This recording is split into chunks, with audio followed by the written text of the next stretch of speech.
Hello, everyone, and welcome to episode number 53 of the Pika Serenity podcast. We have the wrong number in our notes. I am one of your hosts, emallson. Now you see a little bit behind the screen. We copy our notes sheet from one week to the next, and it didn't get updated this time. Um, and the one who just updated it is my co-host, Anomoly. Hello. Um, and this week we have kind of a grab bag of different topics. We're in this weird spot where we've been talking a lot about raid in particular. Like raiding is a lot of where we engage with the game, and so that's a natural thing for us to gravitate towards. But we don't want to make this show like all raid all the time. So this week we are taking a break from talking about raiding stuff and talking about other things. There's not really any other like singular big things to talk Mhm. about. Although the MDI is going on this weekend, the first cup, which I think we will touch on a little bit. Um, Yes. but in the absence of other like big news, we are just gonna catch up on some of the other smaller things that we haven't yet. Yes. It's stuff that I think we haven't put too much time into at least talking through. We may have touched on it a little bit, but this may be a little bit of like a little deep dive on what we're thinking about certain things. Um, so cool. But I think before we do that, we'll get into what happened last week. Yes. Um, so we had a couple stories that I think are important to at least inform everybody on. The first one is, of course, Renowned is now down to only 2 levels weekly, which I don't really know why I put this in here. I think it was just more because I'm annoyed now that it's going to take. For whatever reason in my head, Renowned was 3. It was Yeah. always would be 3, and then People were with even speculating that there would be some hidden third weekly quest that would yeah unlock once you finish your campaign, but there's not. It's 2 three for the rest of three time. down to two. Yeah, so a little upsetting, but I mean it is what it is. At this point it's kind of I do my weeklies on Tuesday and then we're done. I'm excited on my paladin. I killed Sidanathrius last week or this week, I guess. So Oh, I don't have to heroic, worry right? about the Anima one for next week. So Oh save that turn yeah. in. Um so yeah, but yeah, it's down to 2 a week now. Campaigns are over. I actually did start watching the Novel campaign story videos. Yeah, there's a bunch So of those. yeah, maybe next week I'll be able to explain what happens. Because at this point, having done almost or all of the Necro, all of the Kyrian, and all of the Venthyr, I have no idea what any happens to anyone. I know that in Kyrian they rebuild something in the middle. I know in Necro there's like a ziggurat and they like stop people from fighting in Bastion or something. And then with Venthyr, you essentially start a party at the end. Like that's the goal, I think. So yeah, I and want to live in Kael'thas is the. around. I want to play the game that Anom is playing. So yeah, but yeah, in any event, renowned down to 2 a week. But it is what it is. I think it's just kind of go through the rest of the updates. I think the Speaking next of, big well, renowned levels hang are on. yeah. Speaking of campaign quests, you're gonna have a fun time when you get to the end of the Venthyr one of Nobel's videos because not that you like misled me, but there's some important details that Oh really? recontextualize it that you left out. So I mean, I'm not gonna lie, probably wasn't paying attention. I'll be completely honest. yeah. So yeah, I'll rewatch this. Maybe I'll learn something. Um, but yeah, I think the next big, I think it's the next big thing on just the renowned piece is just your what is it like 30 between 30 and 34, you'll get your capstone or your final tier of your various Right. soul binds, which will be the next big power jump I think for a lot of people. So that'll be in what 4 weeks from now, I think.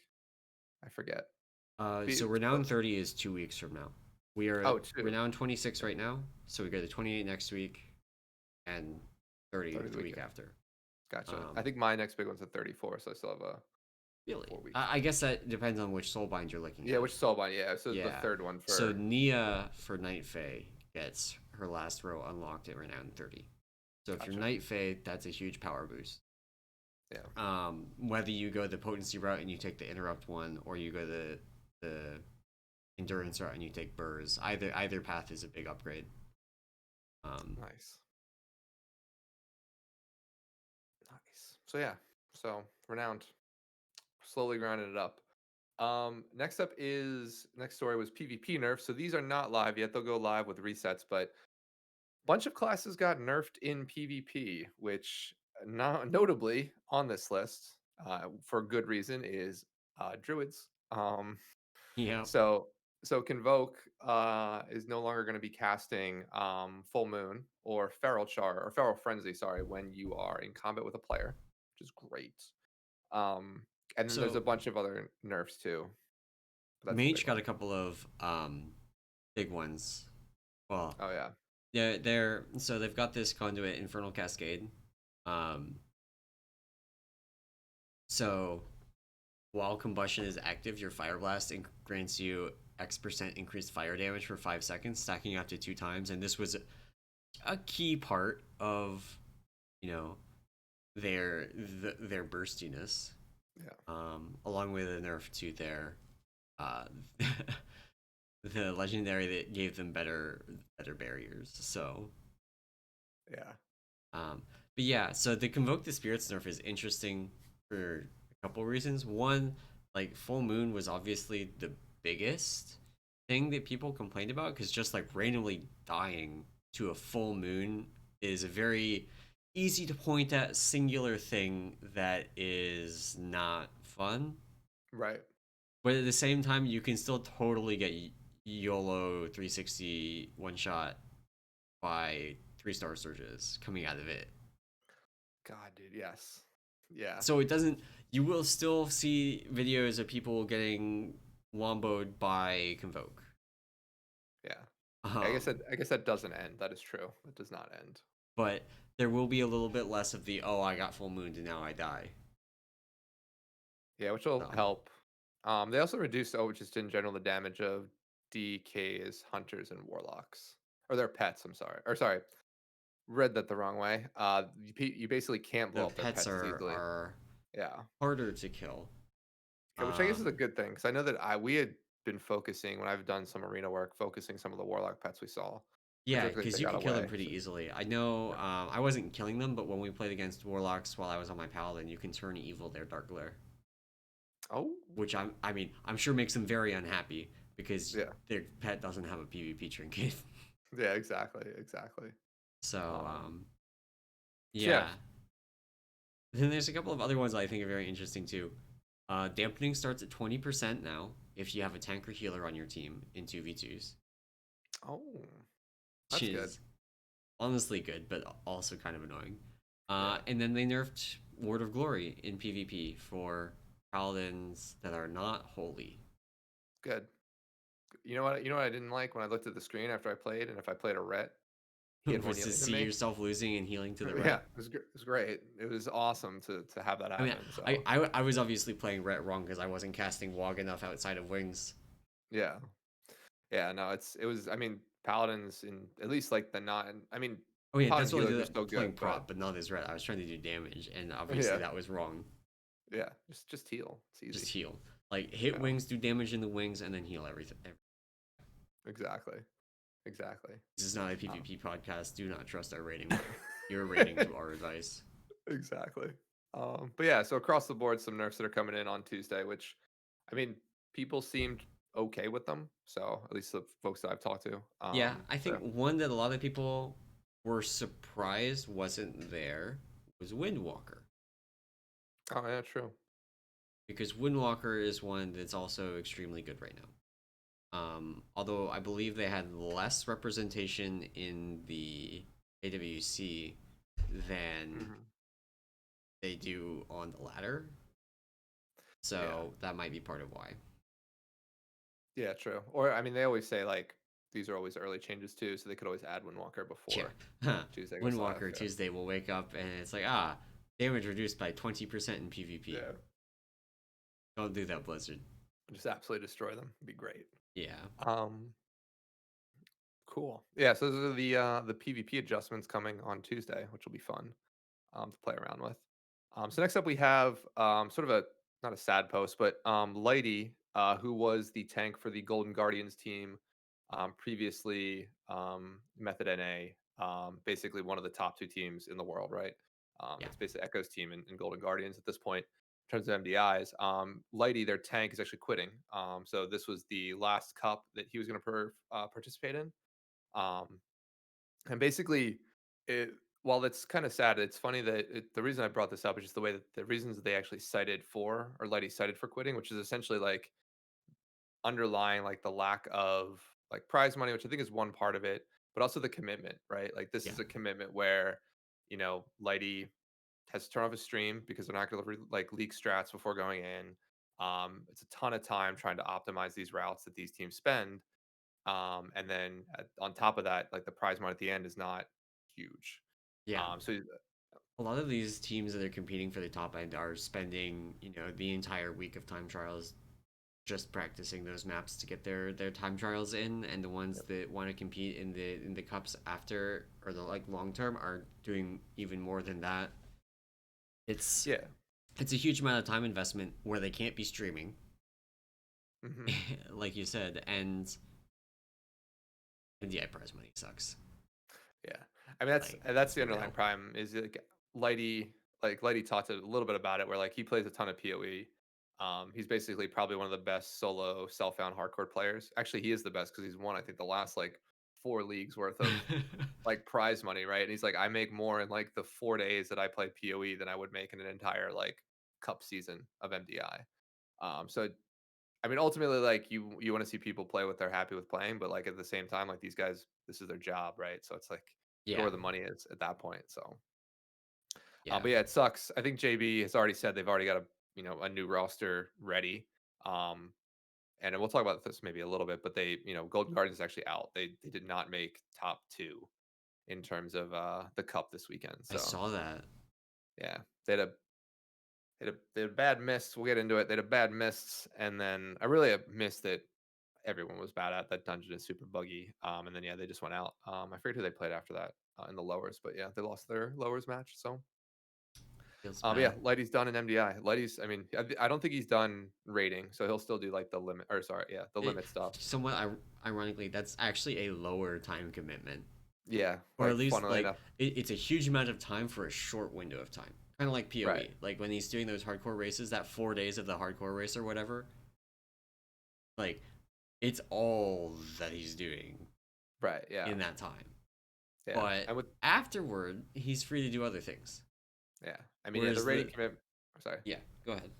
no, I was saying like yeah, like with the rating side of things, it's like that week, that basically like probably the month before any raid release, and then it's the 2 weeks of the raid, so it's like a 6 week sort of time investment, but it's not 12 hours, 18-hour days. It's just like making sure you do all the stuff on the PTR, Yeah, logging in, make sure you're there for strat discussions and going through the walkthroughs. And then it's like you just blast for 2 weeks and then you're done. So, um, yeah, but contrary to, or the flip side of that is MDI, which is like literally a week off stream, you know, not making money that way, but then also putting, 12, 18-hour days into sort of going through routes, making your times better. So, yeah, it sucks to lose Lighty because I think he's probably one of the best, just a very I good mean, player. he's obviously very, very, very good at the game. Yeah, Good at multiple games, even. yeah. And so, yeah. But it does speak to some of the issues with the like structure of the MDI, where Hmm. like they turned it from this thing where it was like a one-off, like here's this weekend event MDI in BFA, or like the first one, and that was Right. cool. And I watched a bunch of that, but now there's like weekly cups and everything, and I'm not sure why. It's way too much, yeah. Like it's this season-long thing, and I liked watching the MDI. I'm not gonna tune in every weekend. No. No, I mean it's yeah, it's not an every weekend thing. I think it's more of like it'd be cool if it was like a seasonal thing, right? Like you have your one big tournament Yeah, once a season. You know what I mean? Like with each, and when I say season, I mean like the seasonal affixes. So like give the teams a couple weeks to get into this and then like do like maybe a cup style, like you have open qualifiers and then like you have regionals and then finals, right? Which I think that's maybe how they started it. So yeah. um But that's the format I think that makes sense. This whole like every week show up type thing is It's so just too much much time. time. Yeah, yeah, for the team. Um, so yeah, so that is Lighty quitting MDI, but he's not quitting. Like we said, not quitting raiding. He'll still raid with old limit, and then doing his POE thing. Which, if you're into POE, he's pretty good. Um, all right. So next up we have Vicarious Vision or Visions. What is the name? Is it Vision or it's Vision? Sorry. It is So visions. Yeah. yeah, Vicarious Visions is now a part of Blizzard officially.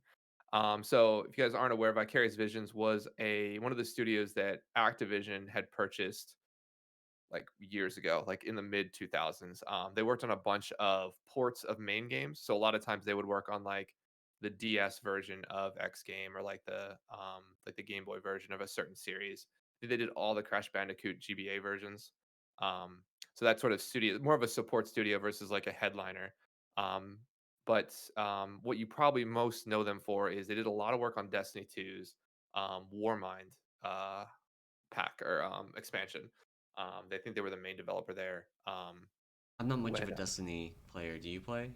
yeah, I play a fair. How, I play like how is once or Warmind twice. received? I guess. Very well, actually. Yeah, it was probably one of the high. I would say there's probably always there were some issues around that, but it was one of the better expansions that year, which was Okay. Destiny 2's first year. Um, so fairly good. I mean, very well regarded, at least studio, right? In terms of like what they can do. But they are now officially part of Blizzard, and it's funny they are actually replacing Team One at Blizzard. So if you're not familiar with like the team structure of Blizzard, they basically number their teams, and like at a certain point, like Team Two was WoW, Team One was all their classic games, Team Three was like Diablo, I think. But in any event, Team One was all their classic games. So Team One worked on Warcraft Reforged, a lot of the upkeep of the old games, moving them onto like modern platforms, right? Like now you can play Brood War, whatever, things like that. They did all that work. But they were also responsible. Well, like I said, they're responsible for Warcraft Reforged, which was not very well received. Yeah.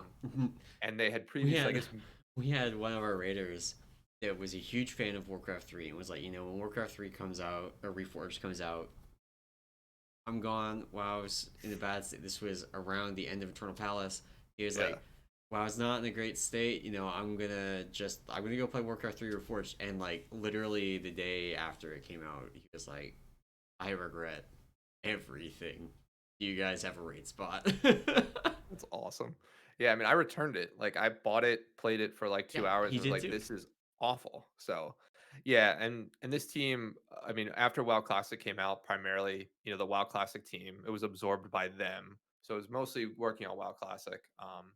But yeah, so now Vicarious Visions coming in is going to take that work. I guess the old Team One Blizzard team is going to move to Diablo 4, support them. But yeah, so this is actually big in terms of like classic games. The rumor is, and a bunch of people have said this, but Vicarious Visions will now take over the development of Diablo 2 Reborn or whatever they're calling their remastered Diablo 2, which is good. I think Vicarious Visions ends up being I mean, all the stuff that they've worked on, I've enjoyed Yeah. that I've known about. So yeah, it's hopefully good.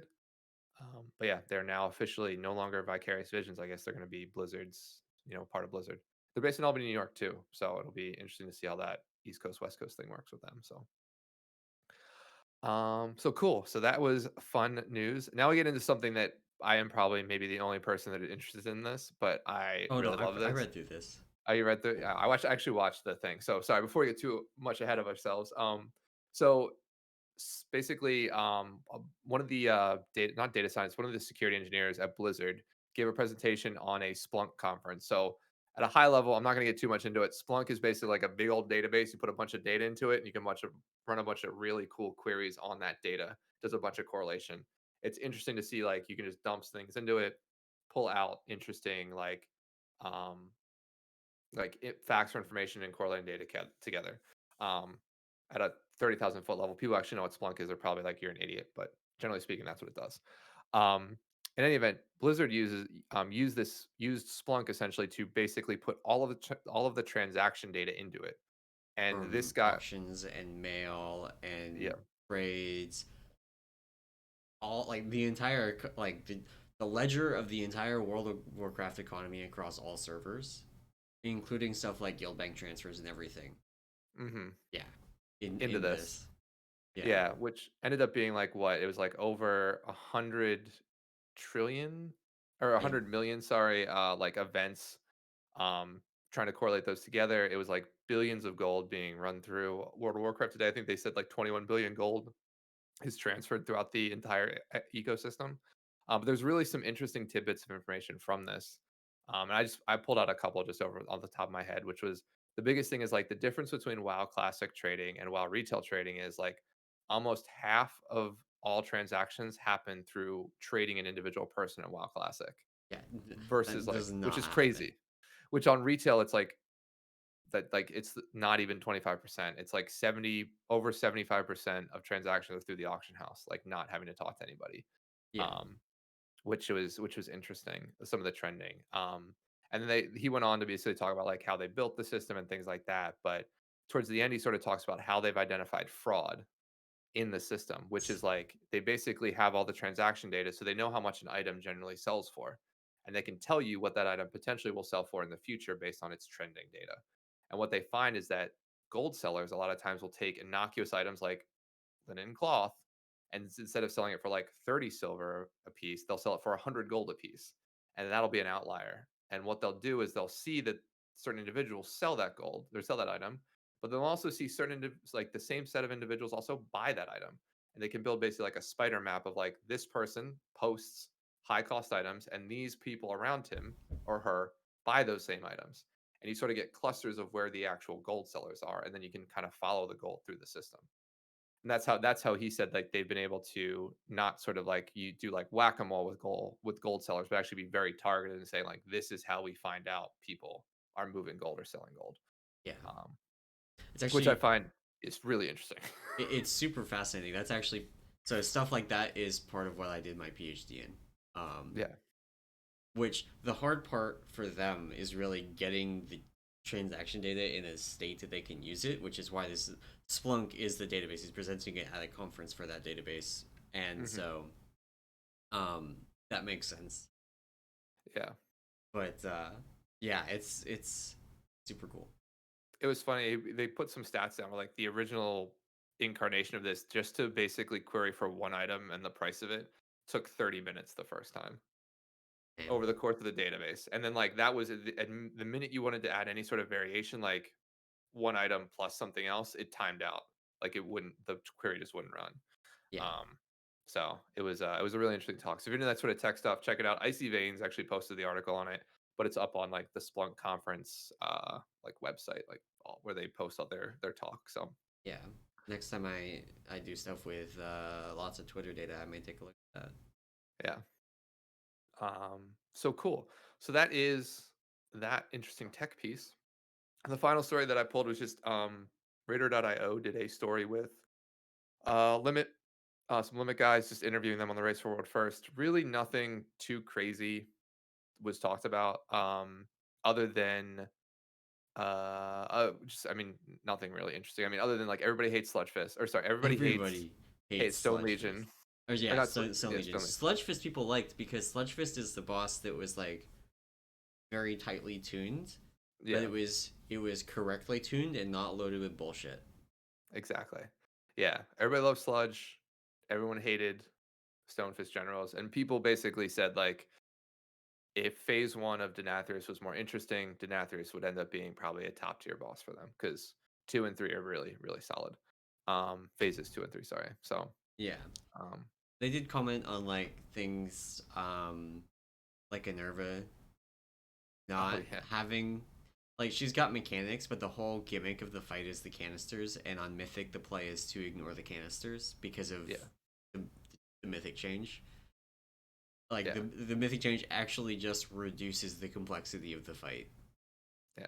We could, yeah, you Um, could. I think on our kill we end up clicking twice, and it's really just so there, we don't get like bad level two overlaps in yeah, sort of the there's certain a phases. So strat that clicks twice that basically, which I guess this is the um the enraged timer depends on actually not just your total DPS, but your DPS within each phase, which makes it Yeah. fun to try and figure out what your DPS target is.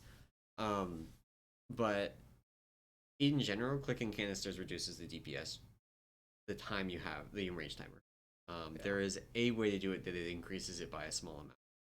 But as a trade off, the ticking raid damage from doing that is a lot.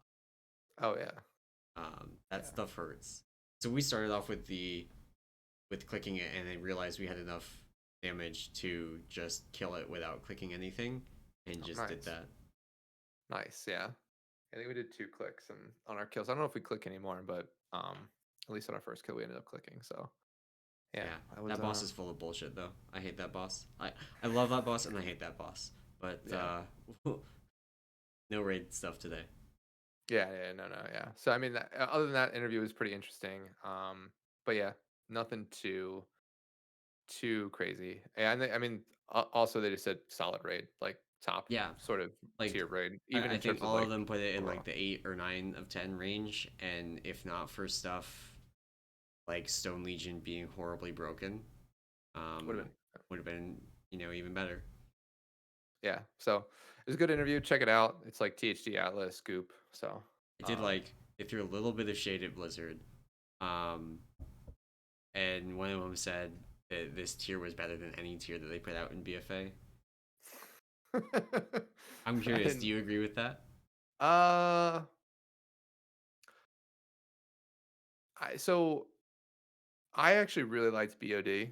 Weirdly enough, but yeah, not like if the rest of the like if this is the low bar of entry level, like I feel like Shadowlands generally will be good in terms of rating, but I don't know if it was better than everyone. I have a soft spot for BOD. I actually really like Jaina as a fight. I think Jaina is a better fight than Denathrius, um, just in terms of like mechanics and things like that. But yeah, I mean I can see it. I like what is it? What's the Nyalotha? Sorry, it was like I didn't like what was the one before Nyalotha? Was that Eternal BOD? Palace. Oh yeah, fuck that ball. Fuck Ajara. Yeah, that one I've Okay, I even actually, you know what? I'm on board. I'm on board that yes. I don't think BOD is enough to save it. Like yeah, like. I I'm mean, on board with okay, that comment. BOD. If you think BOD is better than Nathria, well, I disagree, but Okay. that would mean that it is not better than literally every raid in BFA, in your opinion. Like, and that's valid. I do Yeah, think of the tiers in BFA, BOD was on the better end. I don't think it's better than Nathria. that's fair. I mean, yeah, I can. If it's better, it's a slim better, not a Yeah, it's like definitely foot like debatable. step ahead. Yeah. I do think, and in my opinion, it really comes down to your opinions on the last two bosses Yeah. Oh of yeah. Agreed. of Yeah. um Oh God, no. of Wait, the last two bosses of BOD. BOD. Yeah, but that bridge boss was bad. Yeah, that bridge boss was bad. Fuck. Jaina was bad too, but J- mm, I liked it. Okay, you know what? Let's not get into it, we but we I'll we've talked agree. a lot about Jaina elsewhere on this podcast. Yeah. So we're not gonna rehash it tonight. Cool. All right, so then now we're into topics. So like I think like Emerson said, tonight's just sort of a grab bag of topics. We sort of didn't want to talk about the raid too much. So we sort of just wanted to touch on a couple of things that either we haven't had a chance to really deep dive into or just new topics on like things we probably haven't talked about at all. Yeah. Um, And some of it is a little bit me not wanting to be like my rating schedule is really awkward for where this podcast sits in the week. Like yesterday's our farm night, so I haven't yeah, actually done I've done like a night of prog since last week yeah. when we talked. So I haven't like I've barely touched Council of Blood actually. Reclear was a shit show. Well, we killed a Nerva for the first time last week, but then Reclear was a shit show, and we spent an hour and a half on Cymox. And So did we. I was actually gonna put that in the notes as like a topic of like, what is the is it do you does your raid go through this whole like there is one boss every week you just suck at, and it might be we the same boss, but a lot oh of times it's a different boss. we So spent I talked about this last week. We spent like 2 hours on Huntsman last week for no goddamn reason. Huntsman of all yeah, bosses. It was sad. But it happens and it's now we're getting into raid stuff. But that happened yeah, because of like this intersection of people phoning it in a little bit on the boss, which would have been fine if our DPS hadn't changed to the point that suddenly all the Sin Seekers were different. Oh God. Like we hit the DPS breakpoint where um, your third Sin Seeker happens in phase. Sorry, your second Sin Seeker happens in phase 2 instead of phase 1, and Hmm. I don't know, it shifted one of them, and so it needed to go from a group soak to an immune soak, and people weren't prepared for it. Oh God. And That's funny. there were other issues as well, but that was we would have killed it in 2 pulls if that hadn't been the case. But Yeah. Yeah, that was our Zymock with people just like not doing seeds, forgetting to drop cooldowns, like just yeah. yeah, Yeah, we spent I think an hour our on there. reclear was So much cleaner this week. We got through 6 of 10 last night, so oh all nice. council all the time tomorrow. Nice. Awesome. Cool. All right. But yeah, So enough no rating. more raid stuff this week. Let's get into some of these topics. So I guess we'll just kind of hit them. Step one. I'll talk through the ones that I wrote, and yeah, we can do it that way. So first up for me, I want to talk a little bit about Torghast for alts, and honestly, this is probably a 5 minute thing, but it's the most frustrating thing I've ever done. And it's actually not because I think the biggest thing people are going to point to is like you have to grind up all 8 layers again when Mm-hmm. you're alt. That sucks. What actually sucks worse are the story quests that send you into Torghast in the middle. Because the problem is none of those count. So like Yes. if you actually wanted to mainline getting 8 layers done, getting your soul ash, you can do that. But then like you have the story quests intermingled, and like for me as someone who like I literally do things as they're presented in front of me. So like when I did it on my monk, it was very straightforward. Like one story quest, do my layers, and we're done. But like on a new wall, all the layers are open. I have all these story quests that come at me. I'm like so confused. So like I literally spent on my paladin when I first leveled it. Like I did like 4 story runs in a row, then was like, all right, cool. Like, let me go finish my layers for the week. I'll get up to And 8. then you had to I go was on back like, into layers. I was layer 1. I had to grind my way all the way up. I was so pissed. So Yeah. like, it's just they need to make that somehow clear, or like make that like if they made the layers account wide, I think that's like the easiest solution here. Like Oh once yeah. you clear layer That's 7, clear it everywhere on your account. It's open. yeah. But the other thing that they might like maybe they do is like make the story quests like give you levels, like count as doing a layer, Yeah. because that would also help. Did you see there is so the week that we got the Bane quest, he was actually spawning in the layers at the end. You couldn't free him there, but all the NPCs were there.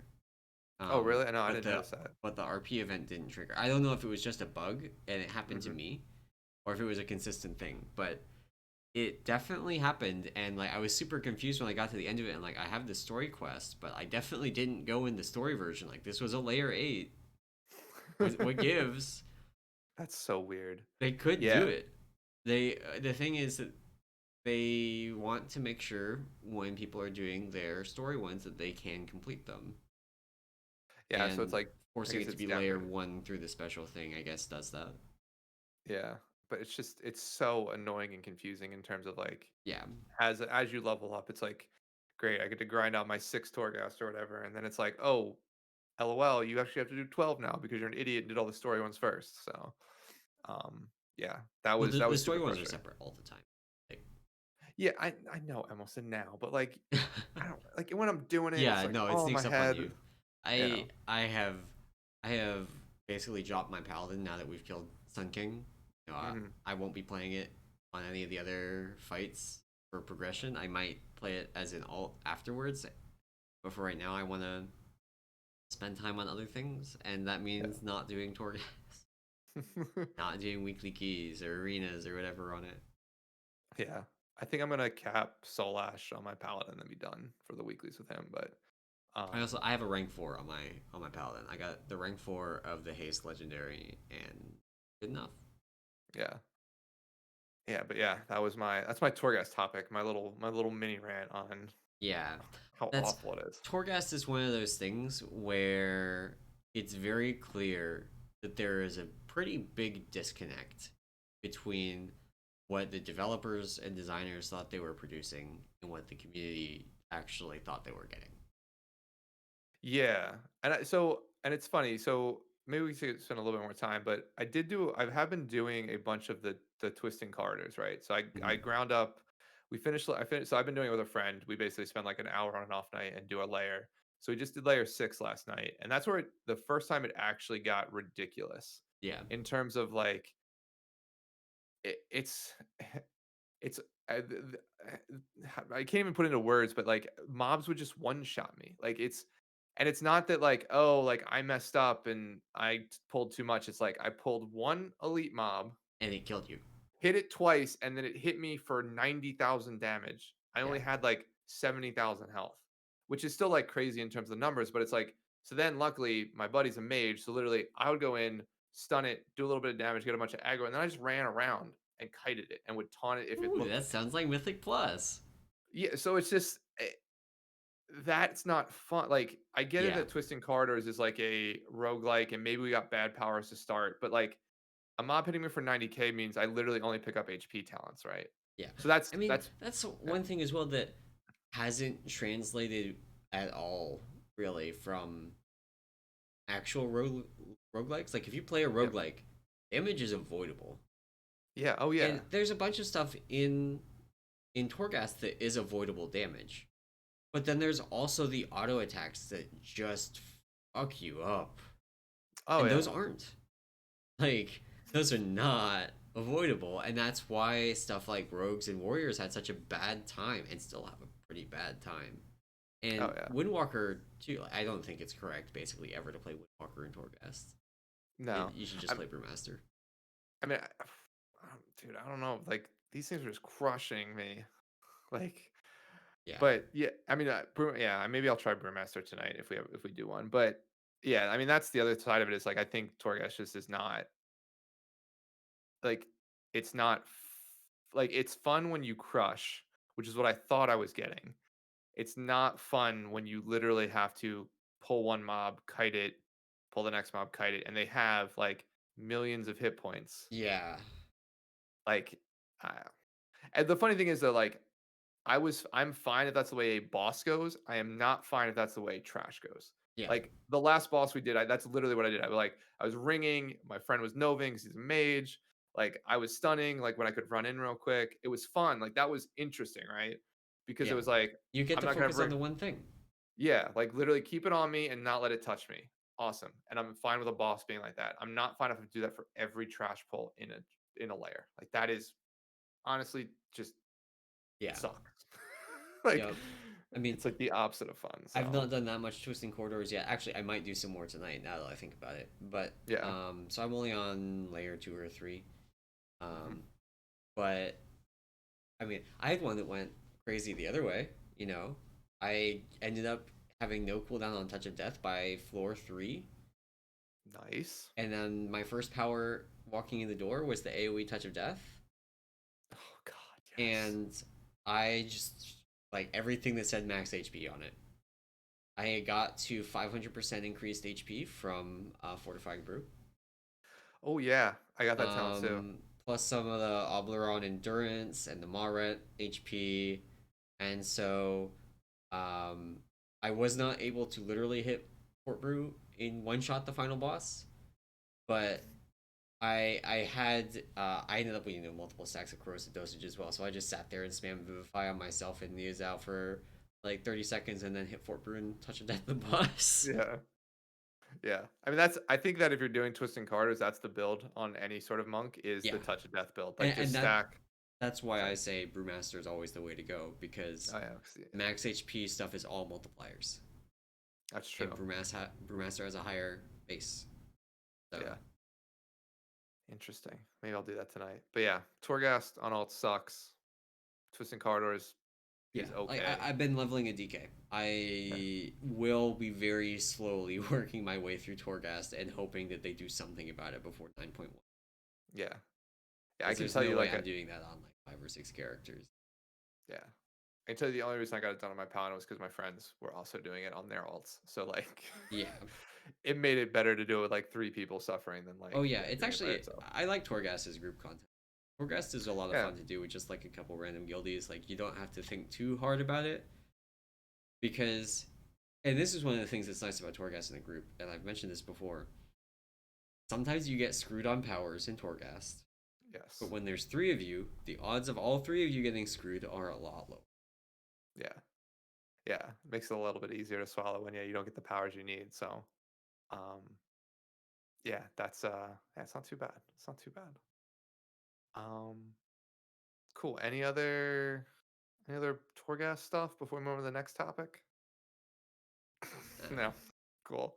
So the next topic I had, which I think maybe can cut into potentially, was really around the MDI and particularly like the presentation of it. So I didn't want to talk too much about like comps and like how they're doing the keys because I think that could be a whole different topic. But my focus was actually going to be more on like the UI and how they present it because I think it's awful.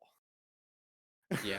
So I mean, people have been and I complaining about the MDI UI where they have like the one big screen yeah.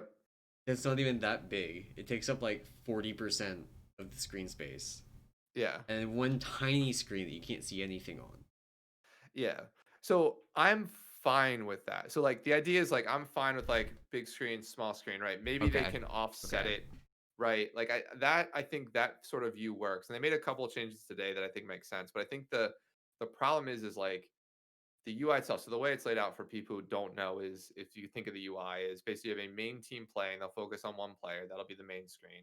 And then one of the two corners, bottom left or bottom right, depending, will be the second team and one of their main players. So you'll be able to see like live gameplay from each. And then at the top, you'll have the team HP bars. So all five players' HP bars, one on the left, one on the right, with their cooldowns underneath of them. So you'll be able to see like what they have up, what they have active if you squint. Because that's going to be one of the things I bring up. And then the center is like all the stats of the dungeon. So like what dungeon it is, what key level, what are the affixes, what's the trash percentage, how many deaths they have, and then how many bosses they killed, right? So the biggest problem I have, and this is something that I think PvP actually does so much better. Like if you've ever watched any of the AWS stuff, they do it so much better as cooldown usage. So yeah, like whenever a player, and this is how it works in PvP, whenever a player uses a cooldown, depending on what it is, their actual player icon will glow. So you'll be able to see, like, if you look over, like, there'll be like a fire, if like a paladin pops wings, there'll be like a fiery thing around the paladin icon, and I then actually haven't watched any of the PvP tournaments. That's cool. and then like under they still have the same bar underneath that says here's all the cooldowns, so like the wings will be lit up, but you'll be able to see first like paladin just pops something that's fiery and does damage. That things are about to pop off. They also do the inverse, like when you pop a defensive. So if you pop Yeah, like divine shield or something, it'll be a blue shield over your player icon, kind of pulsing and glowing, which I think is very nice in terms of visually identifying something's happening, right? Like on the screen, yeah, you can see somebody doing a big pull. Great. But yeah. what you can't And you see are can like see what when it, their damage like goes through the roof, but sometimes it's disconnected, and a lot of the time, what happens is like I don't know. It's hard to tell they did big damage because there were 400 mobs in the pull, yeah, and they were able to do that pull because they assign wild spirits and combustion and true shot. God yeah, only knows other cooldowns to make those pulls work. yeah. And it was interesting. The reason it popped into my head was actually specifically Echo's run of um Theater of Pain. They talked about pulling a a um a prideful right before the boss with the chains. I forget his name. Yeah, And the funny thing was is that the Merez on his Windwalker was really low on damage, and the reason was is because he didn't pop any cooldowns. And the hunter started very high, but then got overtaken by the mage because the hunter popped wild spirits on the trash that spawned the prideful, and the right. mage saved his combustion for the prideful. And it's like from my perspective, like That's knowing that interesting. is interesting, right? And it's so hard to see these tiny little icons because there's no indication when they pop them. So like my idea was essentially like just being better about presenting when cooldowns are used, even at like a basic level of like doing the whole like it was I don't know if it's Omni CC, but like when something comes off cooldown, your screen there's like a transparent icon that pops in the middle of your screen and then fades away, right? As things come off cooldown, like do that in terms of things when they press it. I mean, or like drop down underneath their player name a larger icon that says I've just used combustion or I just used a damage cooldown. Yeah, Similar like the way the AWS does it. Because that to me is like gives more context to what they're actually doing and why they're pulling something, right? Or I mean, then they could also do something better about saying like, here's things that are coming off cooldown shortly. So it's like you're about to have wings or you're about to have combust in like 15 seconds. So the pull now is going to be smaller, but the next pull is going to be bigger because we'll have cooldowns Yeah, for it. that's actually something as well. I think would help the commentary. hundred Um, percent, 100%. like the commentary in BFA by the end of the expansion, you can only hear them tell you how to pull King's Rest so many times and why they're kiting the mobs and why they're doing this and that so many times. Yeah, And this is just an additional element of oh hey, and maybe this would, I mean, I'm sure this would get old too eventually, like oh look they're doing a big pull, oh look there's the combustion, oh no 2 + 2 is 4. yeah. And I think it probably would get old, but I think it would be more impactful than the ginger or like their tank's taking a ton of damage. They might lose him. Whole group's taking a ton of damage. Like, and I granted, Yeah, like these, it's no slight of the commentators themselves. Like, I'm yeah, not saying they're doing the they're literally doing. They probably see the same UI we see as viewers. So yeah, it's like they're trying to piece together the same thing that we are, and it's probably not as helpful. But I think something like that, if they just did better about cooldown usage, I think helps a bunch of stuff in terms of like how you view it as a viewer.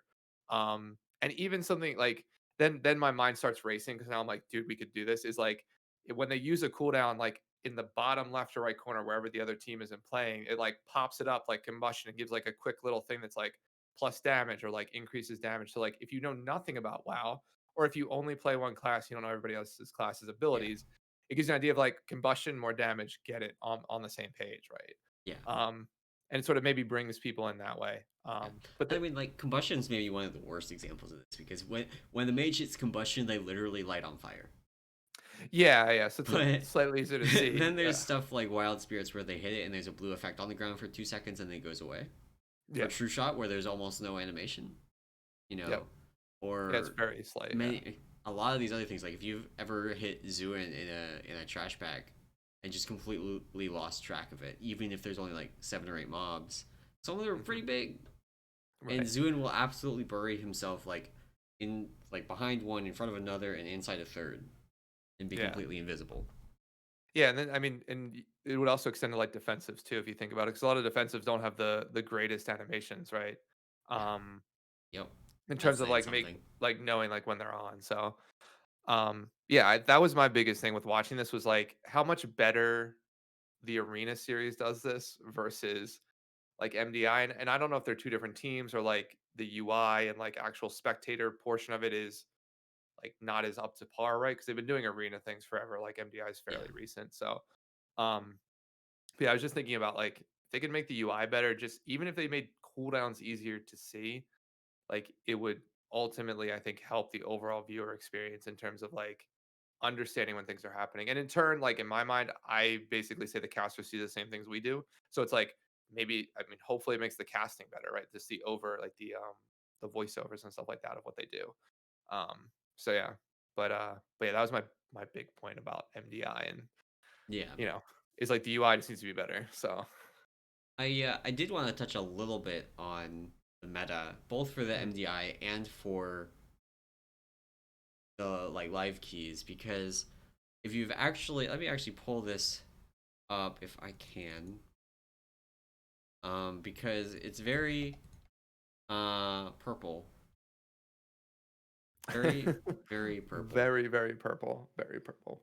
Yeah, so if I pull this up, this is for the time trials. Um, very very purple. Look, look, we got one. There's a brewmaster, a single brewmaster in the 20th fastest run for +18 theaters of pain. There we go. Represent. Oh, It's the boys. and a prop paladin. Oh boy. There are a That's couple some. guardian druids up here. Like the third fastest run for Halls of Atonement is a guardian druid. That's Um, funny. God. and it's not. I mean, it's not like Monk is dead. Monk is definitely still one of the best DPS. Um, Yeah, that's for but sure. yeah, it's very purple right now.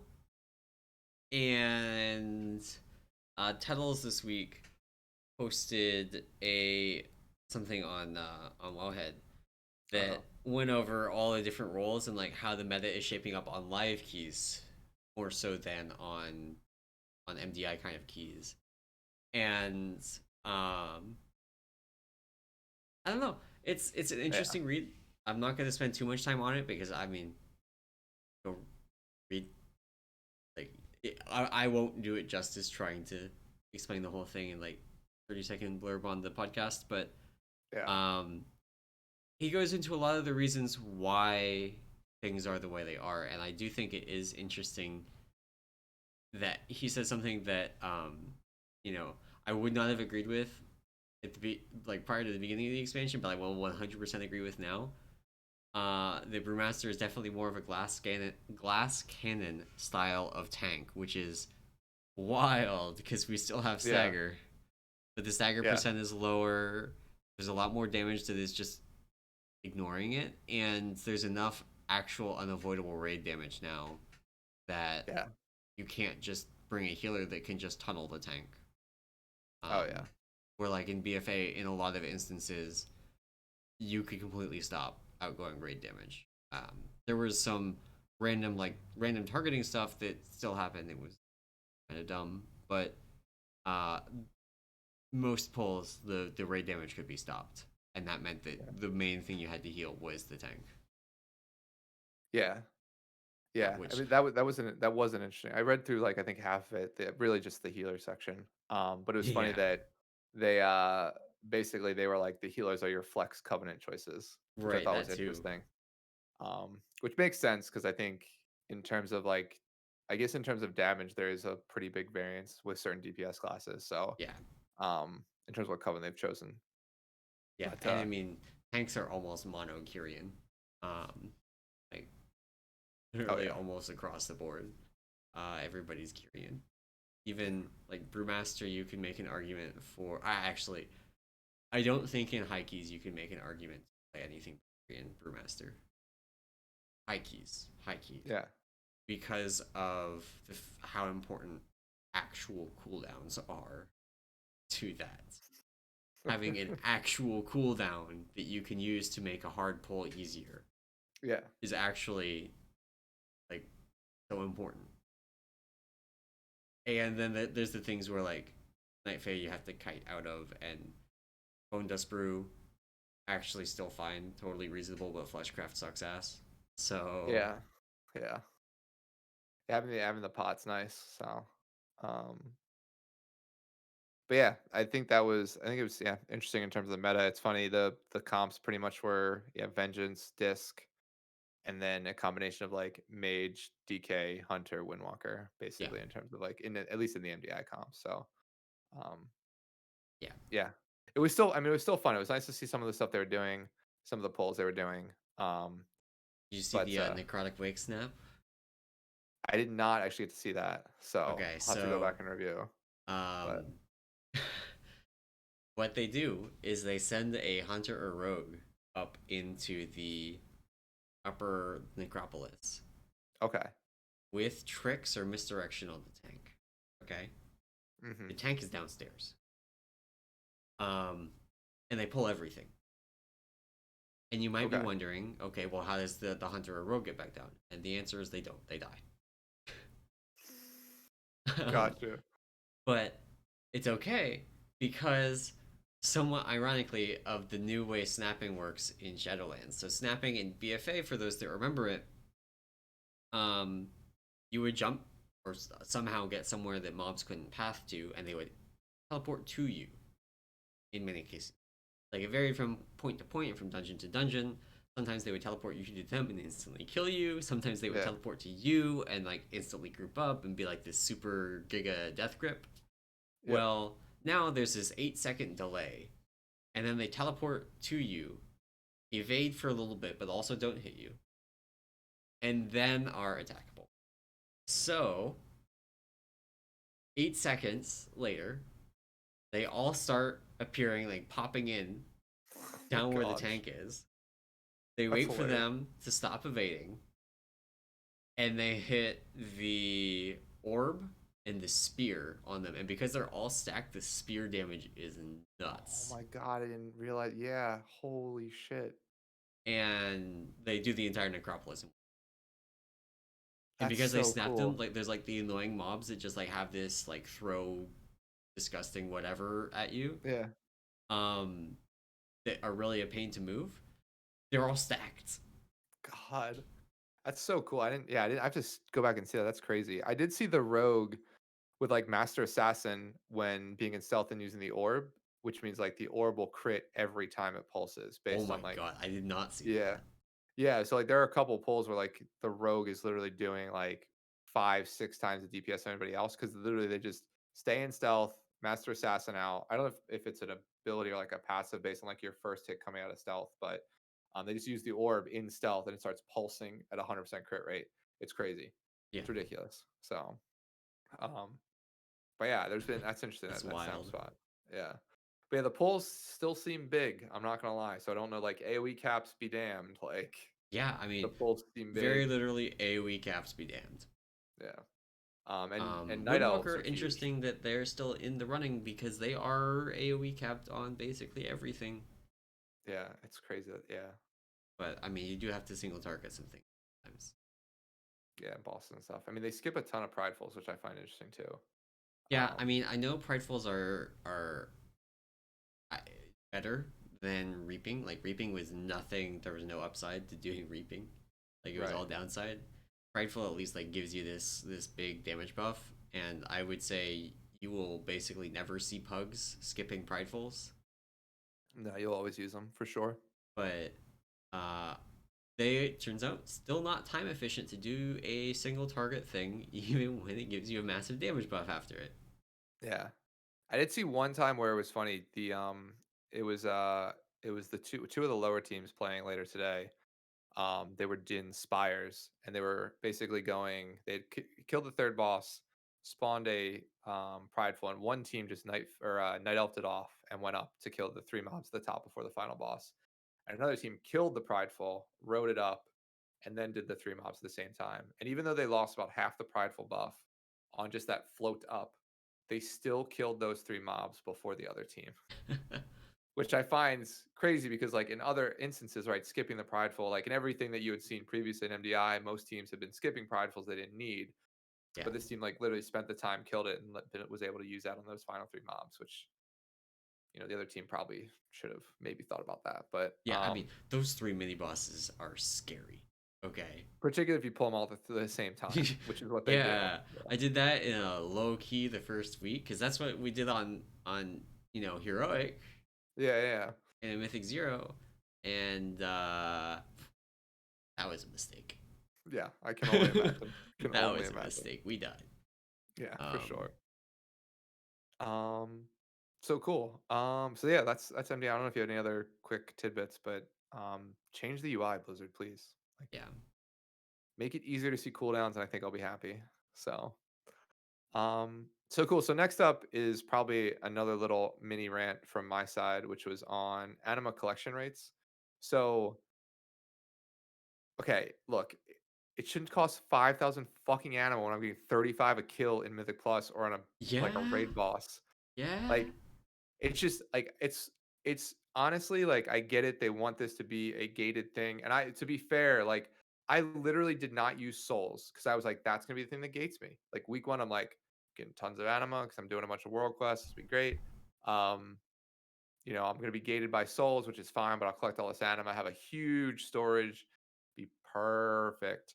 And then like you start running out of those like dungeon quests that give like 700 anima, and like the raid one, and like all this other like first time you're doing story missions giving tons of anima. And now it's Yeah. like I literally struggle. Not that I struggle. This I'm actually being a little bit overselling this a little bit, but it's no longer like log in on Tuesday, get my 1,000 anima by like 30 minutes in. It's like I probably didn't complete that quest until like Thursday this week when I think we killed a couple of like heroic bosses before we went into council. So it's like it's not terrible, but it's still like anima is just so low and everything costs so much. You want Like, to know the easiest way to get Anima?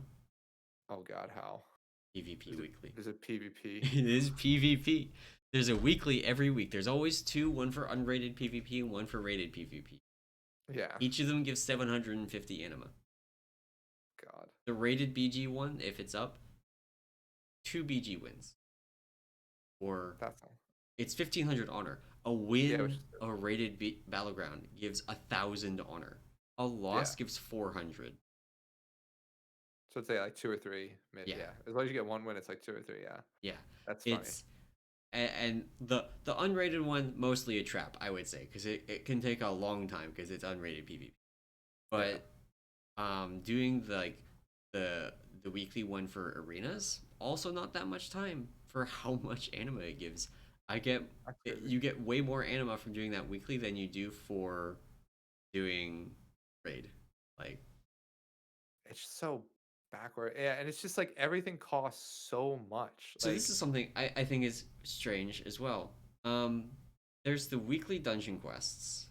yeah, They give 350. something like that. Yeah, there's not a lot. There's the weekly PvP ones. They give 750. There's two of each of those. Yeah. There's none for raid. Yeah, that is actually odd. Like killing a certain number of bosses. Right. Or killing a specific boss. Like here's a bounty Yeah. on Zymox this week. Yeah. Yeah, that's interesting. There should be. Although to be fair, if you could do it in LFR, then it's like going to be 250 honor or anima. It's going to be lower. The I mean maybe that's why the dungeon ones are 350 because you can do them in normal. Yeah. Yeah, I don't But know. I mean the unrated PvP one is still It's true, 750. 750. You know I, I don't get it. Yeah. Then I was like looking at buying like some of the cosmetic, like the armor stuff, which because I sold a bunch of my like before I switched, I'd sold a bunch of my Kyrian armor. I was like, oh, maybe one day like I'll buy it and like upgrade it and like have a cool transmog. And I was like, nope, because it's literally like 8,000 anima a piece, and it's just yeah. I don't like where do you why Yeah. I just don't. Yeah, it I seems went like it's. Sorry. I went full Kyrian transmog on my monk. It looks That's so ridiculous. that's awesome. That's awesome. Yeah, it's just I don't get the like the reward thought process here by No. Blizzard in terms of like It's so grindy. yeah, like there's a balance. Like I don't expect everything to happen week 2, but like I also looking at the numbers, like I don't want to be doing this for the next 2 years. Like I don't want a year and a half from now being like finally got my final sanctum upgrade because I got the 15,000 anima I needed and it took me a month and a half. Like it's just I don't Yeah. know. No. Yeah. I And don't get that's it. not even counting the mounts. The Oh yeah, transmog yeah. like you were talking about. It's Yeah. when I said I went full Kyrian transmog, I went with a campaign transmog.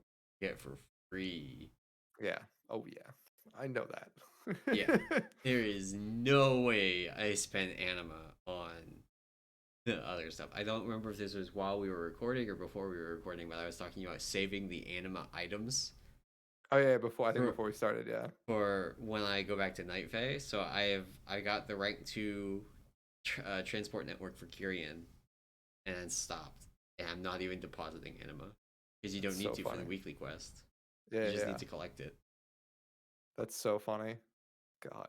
Yeah, Anima's just I don't know. It's just a weird thing that I'm not a huge fan of. So It's I don't know. It feels like again almost every part of the game except for PvP has the rewards seriously undershot in terms of like rates.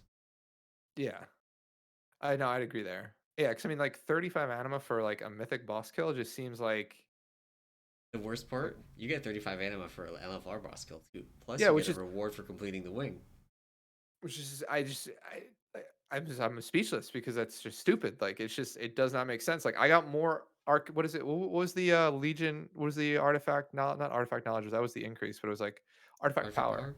No, you got the same for you got in BFA at least the same AP for every difficulty. Oh really?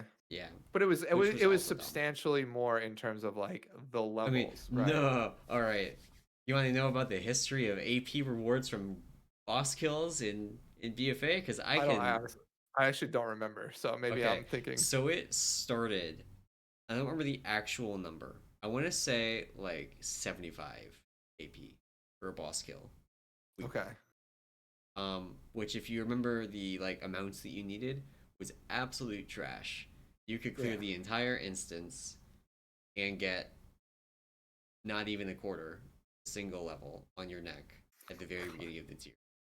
even if you Okay. were a pleb like me who refused to do islands past the week. Hmm. Um, they buffed it. By the beginning of BOD, it was up to 200 Anima per boss kill. Anima.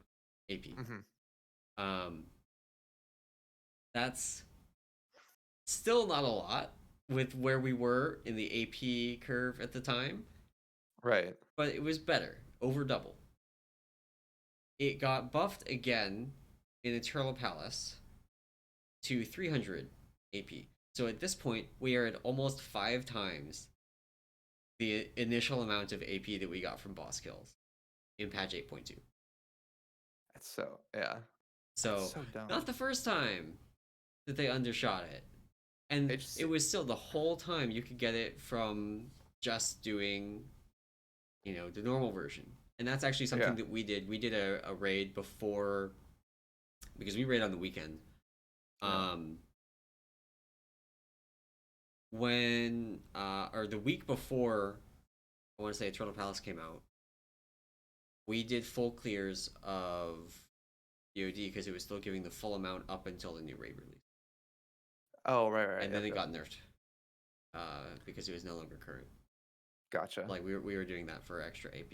I don't remember if it was until the patch release or until the raid release, but one of those two. Hmm.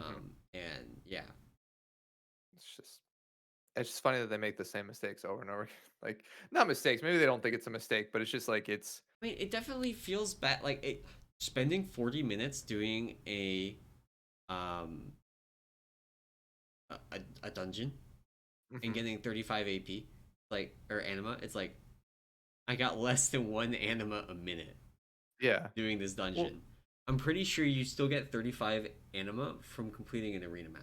I don't know if you get it for every match, but I know you can get it. Maybe yeah. the rate. I don't think the rate is comparable with Mythic Plus. I'm pretty No. sure it's way faster, but Yeah, it's and then but even then like you look at world quests, right, which are reduced in number and you're getting like maybe 100. Like I look at the map every day and it's less than 1,000 anima normally on the map at any one yeah. time, I was which looking is at it the like other day, going like, "Oh, I want to complete my Anima weekly, but I don't want to do PvP right now for my weekly quest. How do I do it?" yeah, And I went and I pulled up world quest list, and I'm okay. Okay, in this zone, there's only 200, but that's probably just just bad. It's bad just got a boss. lot of non AP quests up to date. Let's go look at the globe. It's 800 Anima total, including the world boss, which It's gives just, it's 250. it's it's it's honestly crazy to me when like and people are thinking like, you can get 800 a day. That's actually pretty good. And then like that's only like if you have a 5,000 anima one, it's only like 6 days or a week. But it's literally a week to get an upgrade, and then it goes A then it goes week up. of spent, and these world quests, like They're these world bad. quests are not fast. No, Like well, not. I shouldn't say that they're bad. Sorry, they're they're not just bad. yeah, they're They're just they're not fast though. It will yeah. take you longer than doing a board sweep in BFA.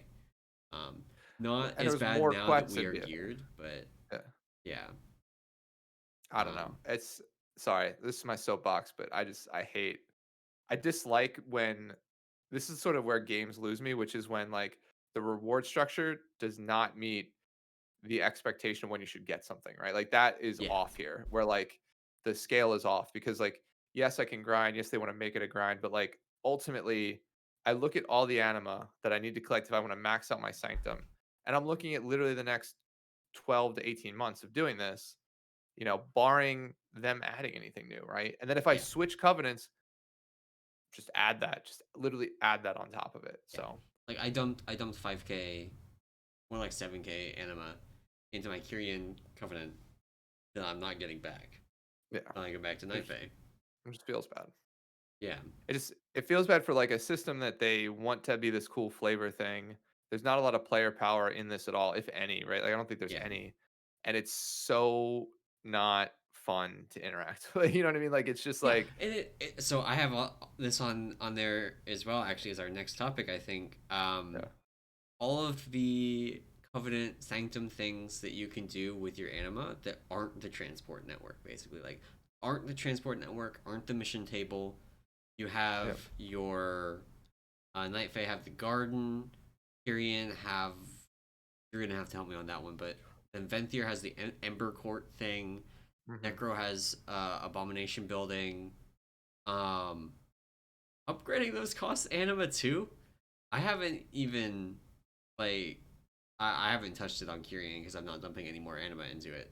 But So so so when you are like, oh, Anam, you need to answer this on Kyrian. I had to go to Wowhead and look up what the Kyrian one was because I did not waste Anima when I was Kyrian on it because it's just like wasn't worth it. So yeah, I mean this and that's cool flavor stuff. Like I actually it's funny that we sort of added this because I should have said this too, but like I actually started doing the Necro one and the Venthyr one, like Necro on my monk and Venthyr on my paladin because I'm like I don't care about the transport network. Like I'll deal with flying between areas. Like it's only a portal to Oribos. It's not a portal back. So like if it was a portal back, maybe that transport network makes better sense. you Um, can set your Hearthstone in your order hole then.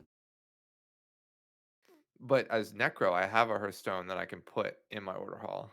Oh, do you? Oh, okay. I thought it was just It's like a it's special. like the what are the little fox kids that are new? Uh, the new race, the Oh, fox people. Volpera?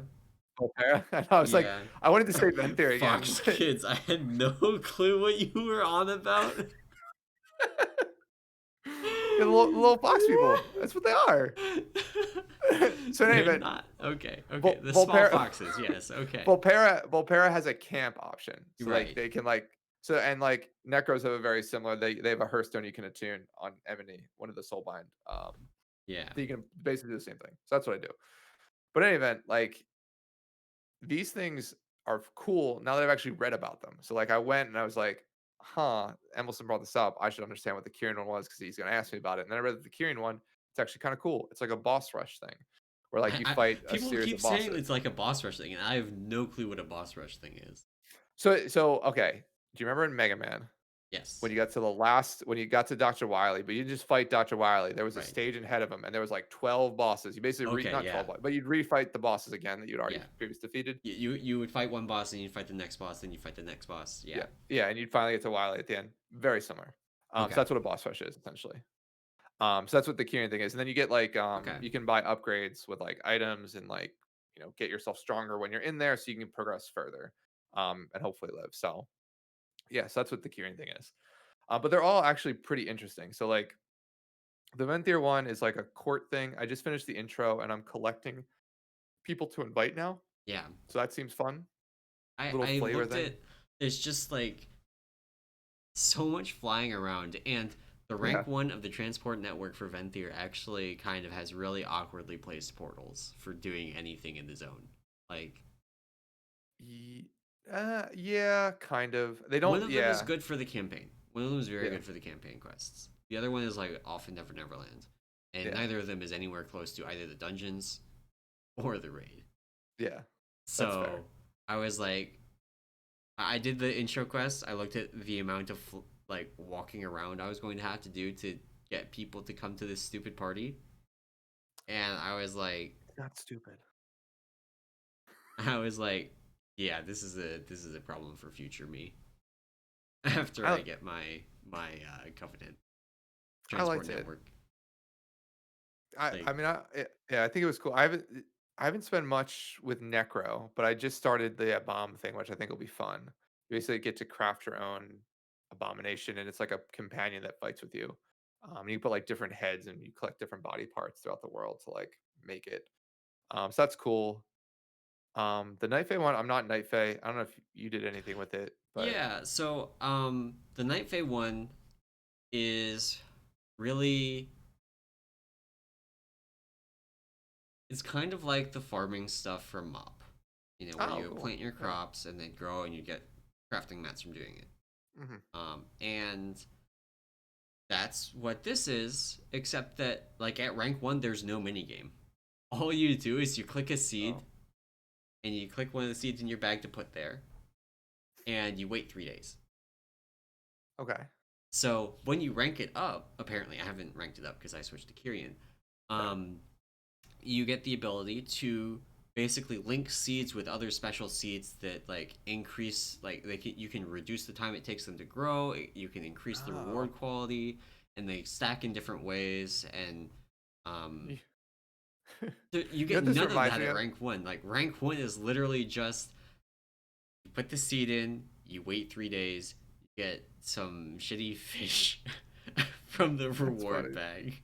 Not even like the green uncommon fish, just like Oh, really? white common desolate leather fish cloth in Oh small God, quantities. It's like I waited 3 days for this.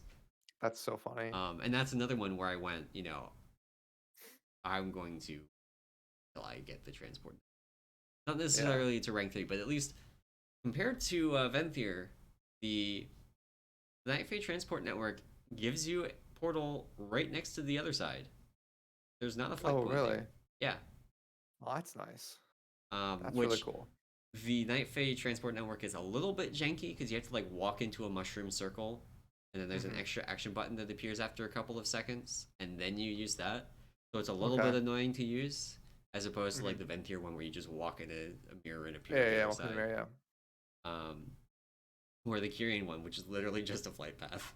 Yeah, that's funny. It's yeah, it's just a flight point. Yeah, that's the garden thing sounds funny because it reminds me a lot of there was a PoE league like probably 3 leagues ago called Harvest where uh-huh. literally you did the same thing, which is like you'd grow certain crops in certain areas and like connect them together, and when like they grew, you'd basically in PoE you'd fight monsters and they would drop a specific thing based on how you like made them all Yeah. together. So like But the Night Fae one, like it depends on which kind of seed you use. There's one different kind of seed for each covenant, and they come in different mhm. rarities, and then you can try and boost the rewards, and they give mounts and transmog and Oh, cool. toys and that kind of thing. But without the ability to actually like connect the seeds together, you literally can't get any of the cool shit. You can't get Gotcha. anything useful whatsoever for Well, rank one's just teaching you how to like garden, right? Like you gotta plant some rank one seeds, you gotta come back, is so you gotta come back bad. later. That's funny. That yeah, I don't know. It is made up for somewhat by the fact that the travel network for Night Fae uh has a dude. Oh, really? There's a talking mushroom. Wait, what? That's There is a awesome. talking mushroom that runs the mushroom network. That's what their travel network is. Is you literally are teleporting from one circle of mushrooms to another. Yeah, yeah. That's so And there's a cool. talking mushroom that gives you daily quests, and you can get rep and buy toys from him. That's awesome. And the rep is disconnected from the transport network rank. You can have rank one of the transport network and run it. Oh, that's cool. I hope it didn't reset my mushroom man rep when I switched. That would suck. That would suck. Um, I that's wonder if I could awesome. still get there somehow and do the things. I'd probably have to get like Warlock Summon or something and probably just boot me out, but that would be funny. Oh yeah. Oh yeah. Or get stuck there. That's hilarious. That's so funny. Um, oh cool. Trying to think. Yeah, I mean, I haven't really engaged much in these things, but it seems like this is like a hidden part of content that I don't know. It'd be cool if Blizzard did something to make it more apparent because like I didn't know I what the A bomb thing was. So, I feel like if Anima weren't so pinched, it would be a mhm. lot easier. Because like on my new characters, I'm not even like all I'm doing is I'm putting the anime in the travel network. Yeah, yeah, basically that's it. Like and they're not maybe I will get like one other thing depending on what I feel like. But Yeah. since I expect that a bunch of them are going to be the same as the Night Fae one, where you just can't get anything good from rank one of the thing, so you have to go to the higher ranks, which cost so much more anima. It goes the same like 1.5k, 5k, 10k. And if I have to go to rank three to get the good stuff, Oh yeah. like I'm not investing 17.5k anima in a side thing on an alt. Yeah. No, Sorry. exactly. Yeah. Yeah. No, it's definitely it's again, yeah, I think it goes back to that like anima just being less prevalent basically gates the stuff behind stuff that's potentially more useful. Um so yeah. Anything that really covers like my anima issues and then now like these cool mini games. I mean they seem cool like I really now wish I would have spent some time on the Kyrian one other than just reading about it because it does seem kind of interesting as something Yeah. I probably would have enjoyed, but I have like 5k anima in my bags right now, or rather in my bank. And yeah. I might go deposit some. and we'll see if it deposits from your bank, and I hope it doesn't.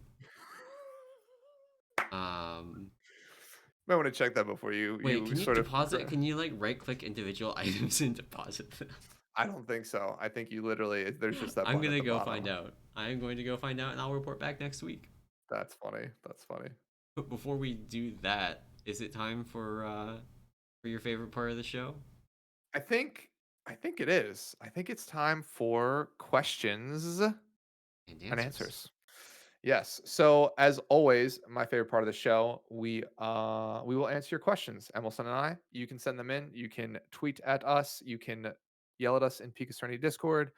You can come watch the show live and yell at them in chat. We will pick them up. But uh, but yeah, questions answers, my favorite time. And we have two questions tonight.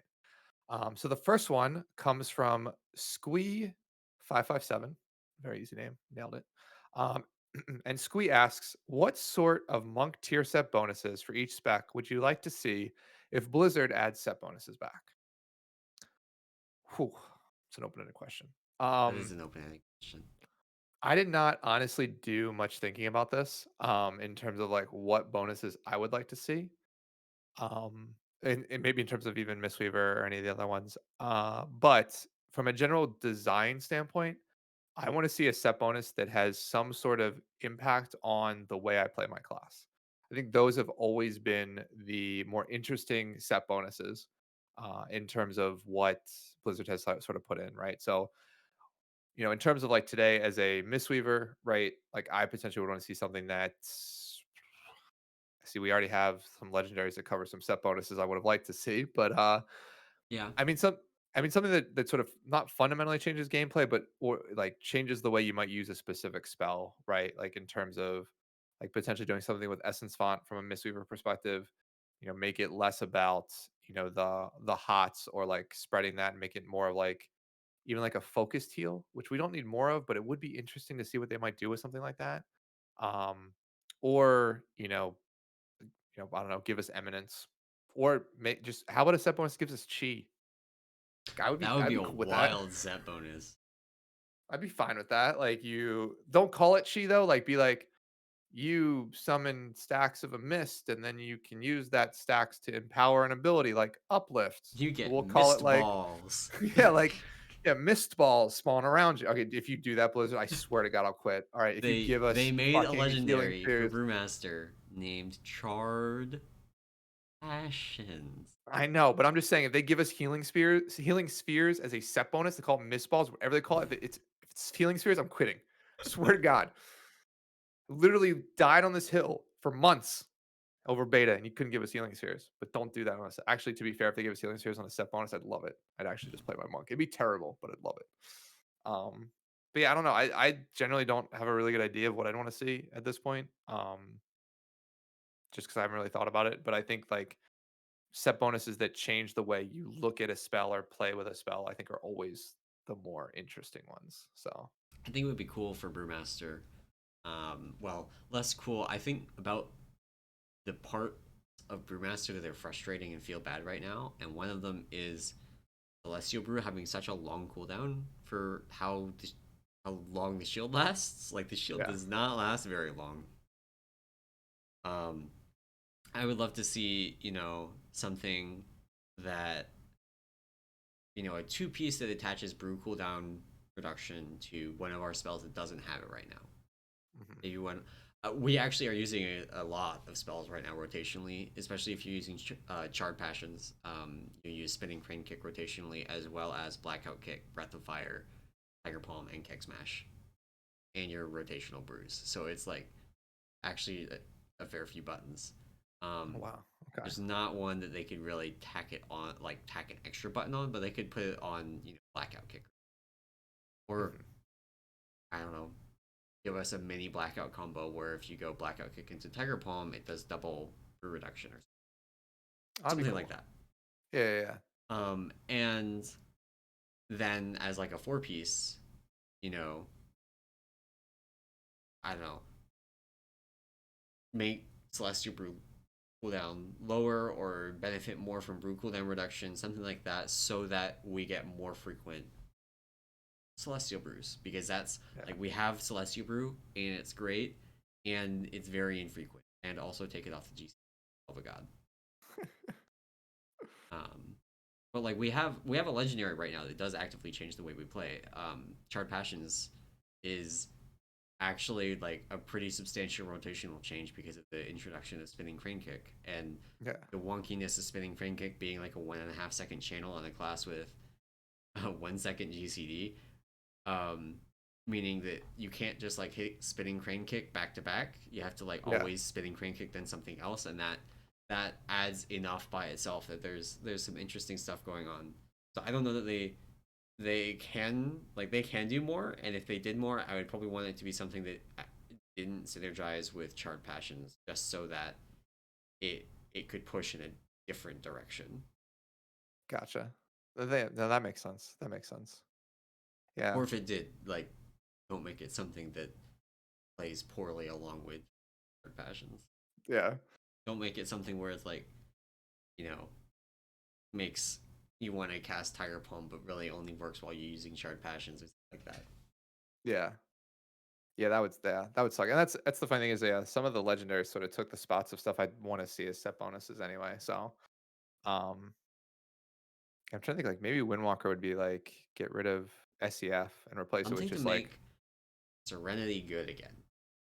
oh yeah, Then you can talent out of SEF and you can play Serenity, and everybody can stop complaining about the SEF bugs for a tier before coming back even more uproariously when they have to switch back to SEF the next tier and get really pissy about how buggy it is. that's so good. That actually would be a good idea.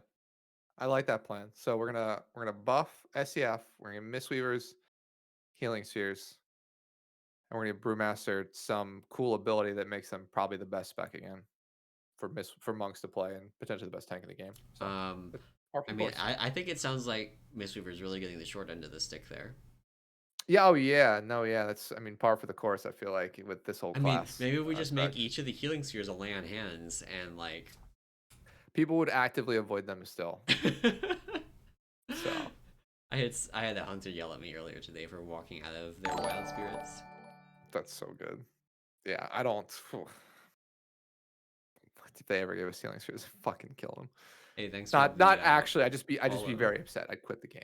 So. Yeah. Um, Uh, Abe has a question in chat. Can we get Anom to describe some lore thing? and you Um, miss. Did I not just? I described some lore earlier, didn't I? at the Before the beginning of the pre-show. show. Yeah. So I described basically the Covenant campaigns. So Yes. of the ones I've done, so I've done everything but Night Fae. So I've done Venthyr, Kyrian, Necrolord. Um, so Kyrian, for a short explanation, is some bad dudes break something in the Kyrian Order Hall, and we go around and sacrifice people from all the other covenants to rebuild it. And then at Not the end, we wrong. have an epic battle with the bad guy and win, of course. And Uther's there for some reason. Um, so it's Kyrian.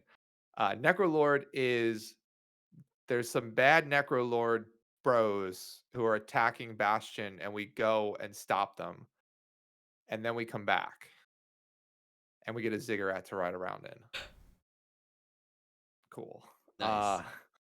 And then Venthyr is what did I say earlier? I think it was really good. It was like the entire campaign is about trying to throw a really awesome party, Yeah. and then Kael'thas shows up halfway through to ruin that. And you have to like talk about all the bad shit he did, no one cares about, and then at the end you still throw that really sweet party.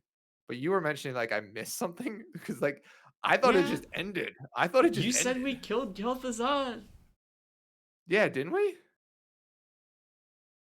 No.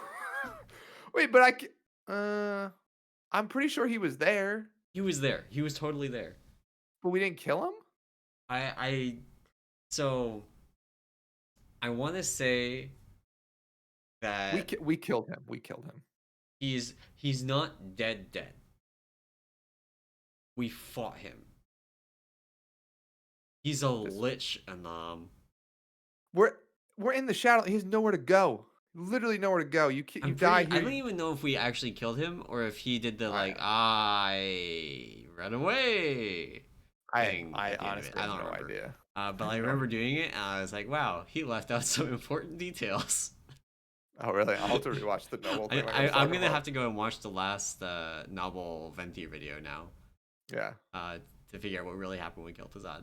But Uh, I remember going through it and going, when Anom told me that, it sounded like we definitely weren't getting spooky Naxxramas, like extra spooky Yeah. Naxxramas as a raid, and like I could totally see us getting extra spooky Naxxramas as a raid. Okay. I feel like we've played two different games I feel because like we do. I distinctly remember killing him. Let's. And You he know, has I'm gonna go and pull up the wiki page right now. no, please. Let's just continue the next question. Let's just thank old Abe for his question and move on, and not make it so that I'm wrong, please. I'm actually more curious than spiteful, believe it or not. Sure. Damn it. I just that yeah. Okay, That whole okay. So, what does it say? I'm so excited. um, the Medallion of Dominion was retrieved and Margrave Sindane saved, but Kel'Thuzad escaped back to the Maw.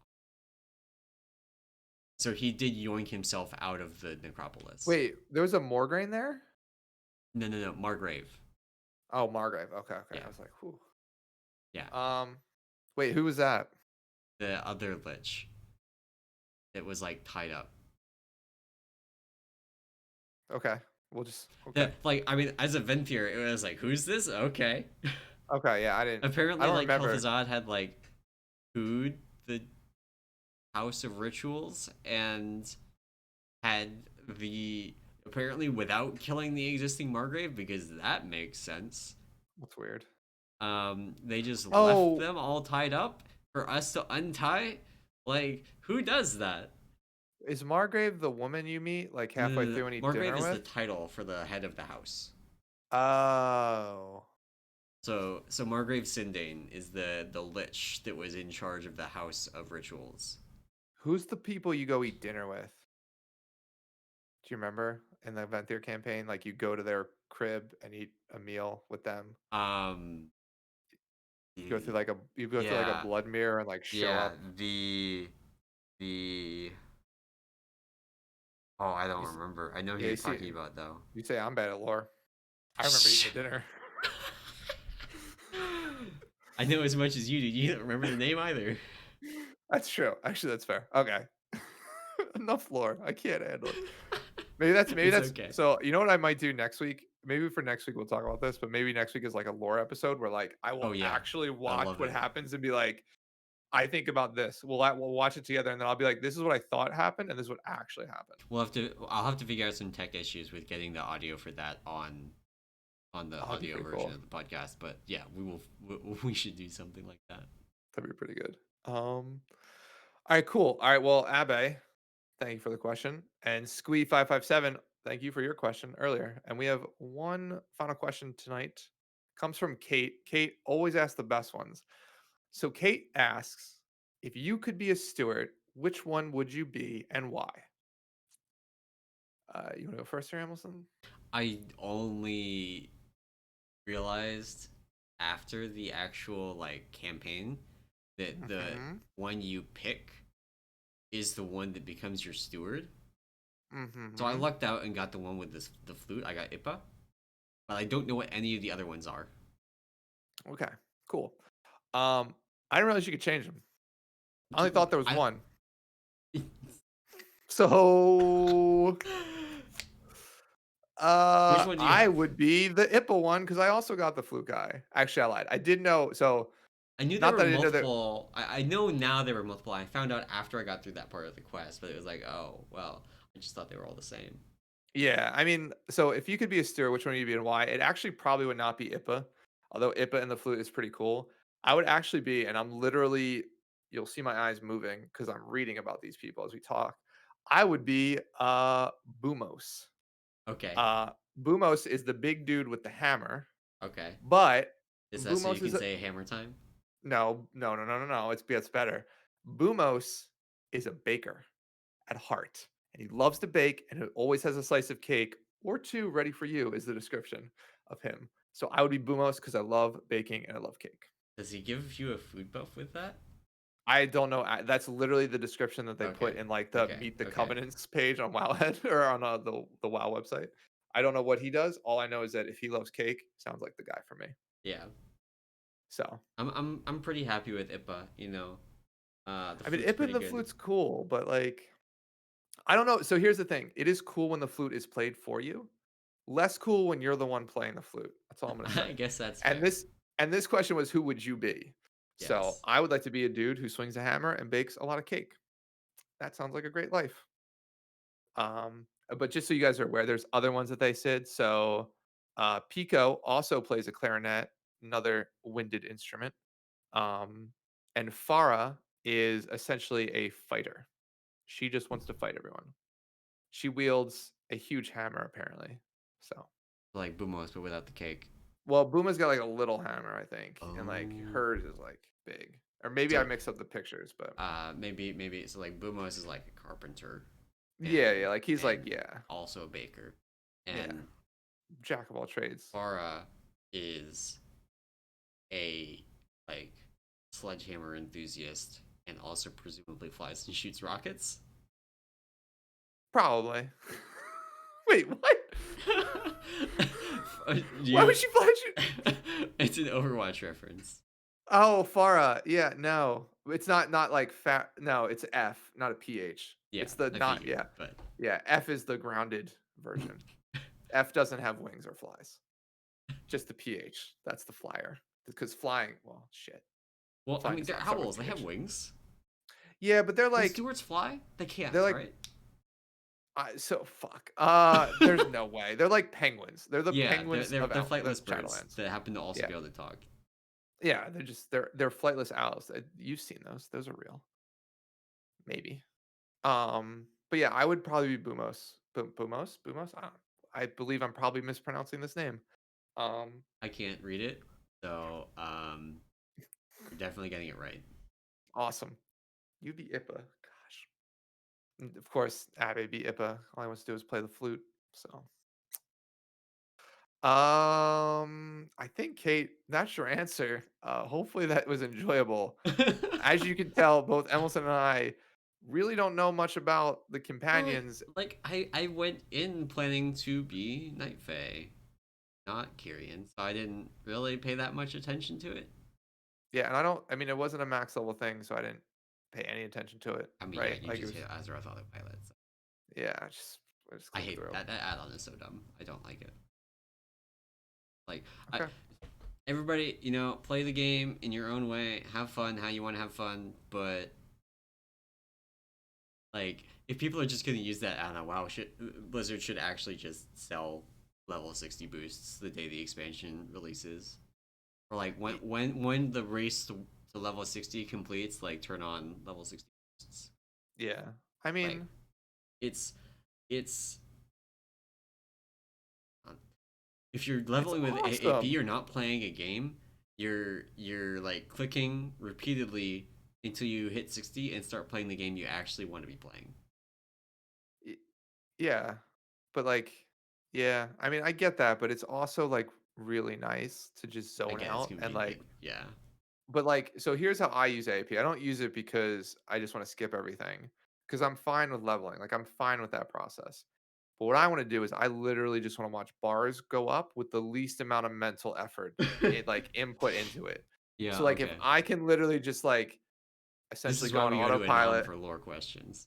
Exactly. Like if I can just autopilot on, if I can have like, whatever anime I'm watching on my other screen, because of course you watch anime with, subs and not dubs, right? So I got to be reading while I'm playing. I just need the thing to just click, point me where to click, and that's what I want to do.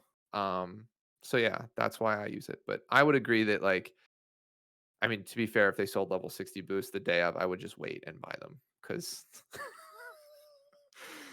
God, okay, maybe you're right, Emerson. Maybe it's a terrible add-on. Fuck, I think I'm on your side here. I think you've turned me.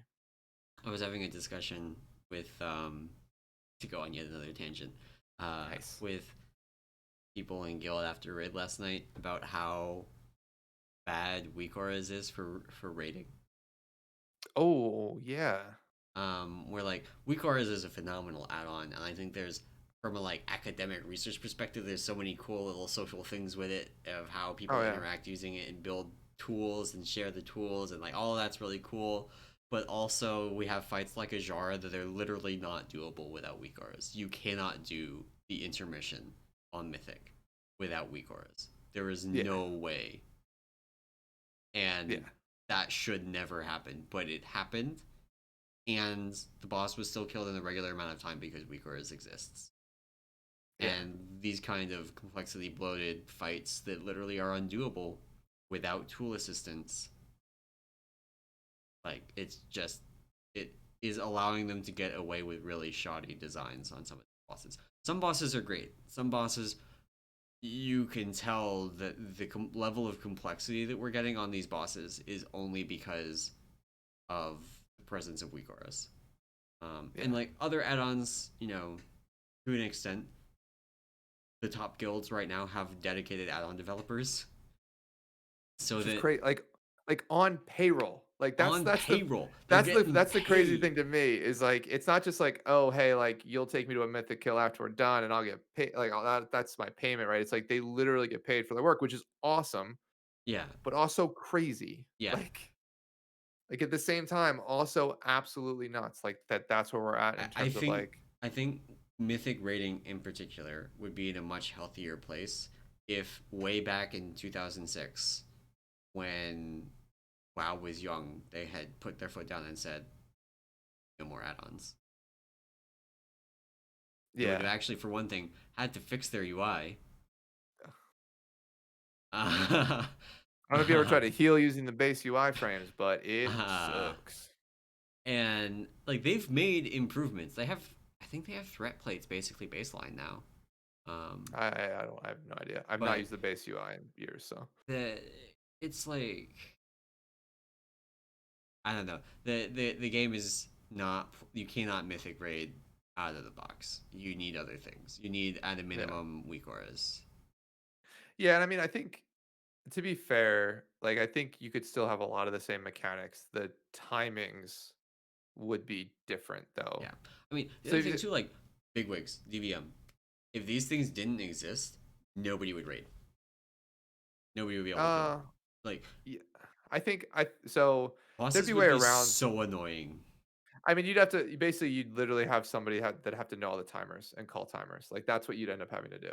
Except that, like, what about spell queuing and stuff like that? Well, yeah. I mean, Yeah.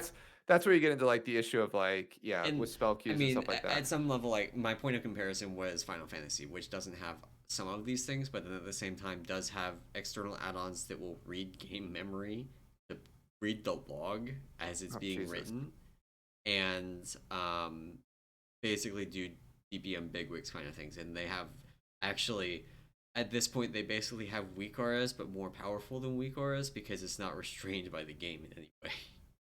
Holy shit. That's Um, crazy.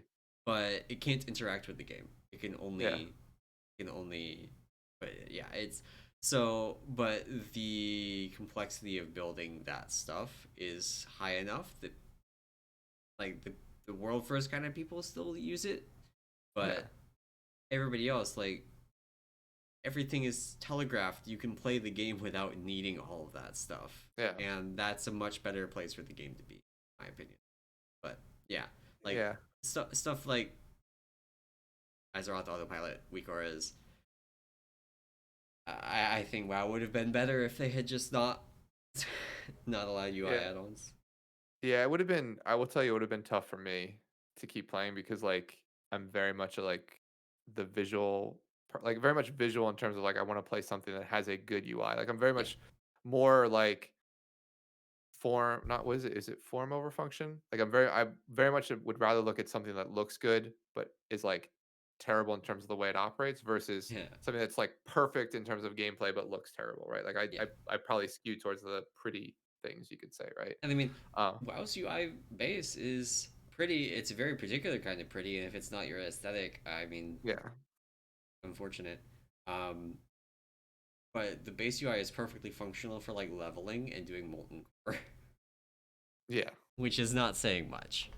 Yeah. No, that's for sure. So, yeah, I guess I mean in a WoW without I mean without weak ores like yeah, like Ajar is a really good example of something that never would have been done. I mean even like Mythic Archimond and the radar would have like never been done, right? Yeah, I mean the Um, radar is something that was so good that they went out of their way to break it the very next year. yeah, yeah. And then then I don't know if like Max sort of hinted this on some of I don't know if it was the interview with like Scripe and him and Preach or some other point, but like the nameplate anchoring weak auras that they got rid of were about to like he basically talked about like they had some really crazy. When did they broke that in? Did they break that Nighthold. in Nighthold? It worked on Star Augur, and that was the last Yeah, time. yeah. He's like they were like going and they had some They broke really it crazy partway through the ideas. tier. Yeah, Yeah, they had like some crazy ideas of what they could and couldn't do with that stuff moving forward. Um, but yeah, I mean that was I think yeah, weak auras, yeah, like Ajar is actually probably the perfect example. That transition would have been it's impossible without a weak aura. In terms of the speed, right? Like I think you could get there, like I mentioned, like if the timings were different, where yeah, like you had more time to get to points or at least call things out, right? But it would eventually like weak auras do they're bad for the game in terms of like things are more complex, but they also speed it up, I think. yeah, Because if you can build it and quickly show information, it makes it so that Blizzard can then time the things differently. yeah. Um, so But then at the there's same time, like there's a there's a trade-off. mechanic on the tank mechanic on Darkfane, which like she does a tank hit, and then you do a little Jadefire Masters minigame. Hmm. And those things don't get logged unless you get hit. So there's Okay. nothing, there's no nameplates that's used for some kind of like rare mob detection kind of stuff and all of that. Hmm. There's no way for an add-on to tell that they are there until they've hit you. And honestly, that's my favorite tank mechanic that they've put on a boss. Like like tank specific, like here's a little mini game for a tank to play kind of mechanic that they put on a boss since Legion. Right. And it I don't know. It you literally can't use weak cores on it. Right, but I think like to me, weak auras are much more of a like Yeah, I look at them in more like raid a wide raid things versus like yeah organization like thing. individual Yeah, because like that same thing could have been said for like the like you mentioned the Jade twin things Jetfire in BOD. Masters. Yeah, Yeah, where like there wasn't a weak aura for the intermission there. Like you just yeah, had to play it.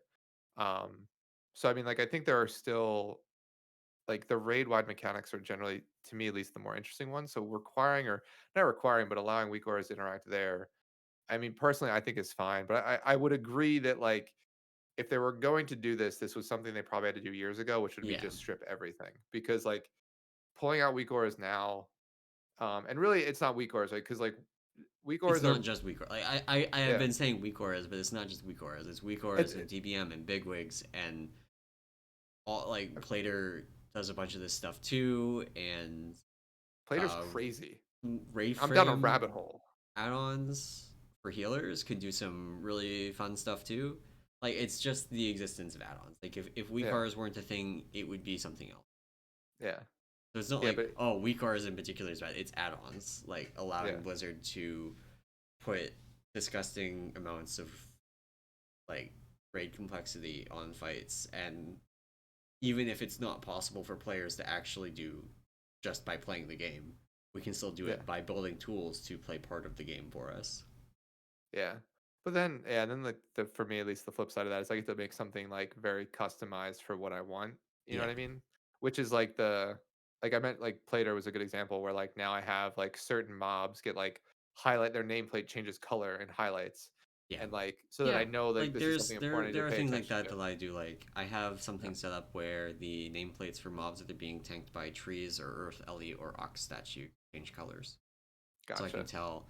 So it's not just like normally threat plates go, you have threat, you're losing threat, or you don't have threat. Hmm. But if I don't have threat, but the thing that does is Earth Ellie, I'm okay with that. So, but then there's things like when trees die, um, if they all had red nameplates and they keep their red nameplates, I don't realize that the trees have died and they're all hitting the mage. Yeah, exactly. Exactly. So yeah. Um yeah, I mean I guess I mean I definitely see the point of what you're making. I don't know if I'd want to give up I think I'm okay with complexity, like, that requires something versus the like, the other side of that, which is literally the base UI, and I honestly, I would say a slower game. Like, there's no way they can make the game as fast as it is Yeah, without I mean it just requires a different mechanics. It requires right, the yeah. kind of thing that you can the kind of mechanics where you really need weak auras are the stuff like going back to Ajara again, Ajara intermission, where it's this huge raid coordination thing where Yep. everybody has to do exactly the right thing and you have very little time to get it right, and if you get it wrong the raid wipes. Right. And at least one of those things would need to change in the design of that. Probably more than one thing in order to make it doable without weak auras. You would need more time, or it would need to be less punishing, or the amount Hmm. of coordination would have to go down, or some combination of that in order to do Right. it without weak auras. And so they would need to just design the fights not necessarily more slowly, but differently. And I do think that, if 15 years ago they had said no add-ons, the game's design would be a lot different now. But then again, you never Yeah. know. Maybe the game wouldn't be here anymore because honestly, UI design kind of sucks. Dude, it's bad. It's bad. Yeah. Yeah. So I mean, yeah. And it's funny though too, because I think back at as we sort of talk about this, just thinking about some of the fights that I did on progression that I thought were really good, or some of the best, right? And I don't think you would have needed weak auras for those. It's just the ones today you do. Like Yeah, Siegecrafter, I think is a perfect example of a fight that like you don't need weak auras to do. Right? Like you needed timers for sure. So you need to know what was coming up next. But like weak auras were not something that would have generally been helpful. Um, in terms of like, beyond just like what should you kill next? Like make a weak aura that tells you like what weapon to kill next on the belt, and like somebody can call that out, or somebody can have a sticky note on the desk and be like, all right, we're killing like rockets next, or yeah, whatever it was. So um but yeah, like things like even like Thogar and the trains, you didn't need it. Sorry, I'm just like thinking back to all the great boss fights that I yeah. love. That like they didn't need it, but then yeah, like Ajara, like there's no way you do that intermission with Ajara without it. I'm trying to think if there's anything um in like the current tier that you would actually require. I feel like Hungering Destroyer gets a lot hung, easier with weak auras. yeah. Just Um, particular, not even weakness, but that add-on like infinite rate tools, I think makes it almost a joke if you just follow the soak patterns, right? I don't know if there's a weak or that does Infinite it, Raid but Tools? What's that? so Infinite Raid Tools is an add-on that has a bunch of boss mods in it, but it has Okay, one specific for hungering where basically you split your raid into four groups. There's the four yeah, group strat. So you split your raid evenly between those four groups, and then what it'll do is it will lock those groups in, and then whoever gets miasma, it will assign two people to soak them each time. So like okay, the first person goes in, and then the second person will get a timer that says you need to soak this marker at this time, and then it'll rotate through and does everything automatically. So as holy long crap, as the only thing it doesn't do is now that I'm trying to explain this to you, the only thing that it's bad at is like if somebody takes a hit with miasma that they shouldn't and they're low, it won't tell somebody to jump in yeah, like automatically. So you have to make sort of somewhat of a mental decision, but at least the one person soaking them is sort of a particular like cadence and like order, yeah, and it'll dynamically change it. So like if two people in your star group get miasma, it'll tell one of those star people to run to a different marker, and then also tell maybe a person from the star group to go soak them if needed, or whatever it ends up being. yeah, So it's a cool management way to do that fight. yeah. It makes it easier, I think. And to be fair, I don't think you actually need it to happen, No, but it literally makes the fight a joke, like a joke. Like it makes it probably much more akin to the difficulty it should have been at, because I think that fight is a fucking mess if like for where it is in the instance. I also hate it. So yeah, but yeah, I mean, I think yeah, there are certain. I think that might be the one this tier that makes sense in terms of like makes it easier with an add-on or weak aura. yeah. Uh, yeah, because a lot of the other stuff like Zymox is really consistent. Inerva just has no mechanics. Um, Yeah, and or well, no raid organization stuff. It's all like go soak the puddles and then kill the ads and then do the yeah, beams and that's the fight. yeah. Um, Council. I mean, I haven't gotten to. councils. It's I have council. There's not really a Wikara that does it. it's like the There's the dark recital is recital one. helpful. It's the Yeah, only one that's helpful, but it's like get the debuff move, don't get the debuff. Like if get the debuff that move one one I way. actually think if there weren't Wikoras, that fight would be a lot harder Really, because of that one council mechanic. for recital? Yeah, if there were no Wikoras, that fight would be hard because of I that. don't. I don't think Because so.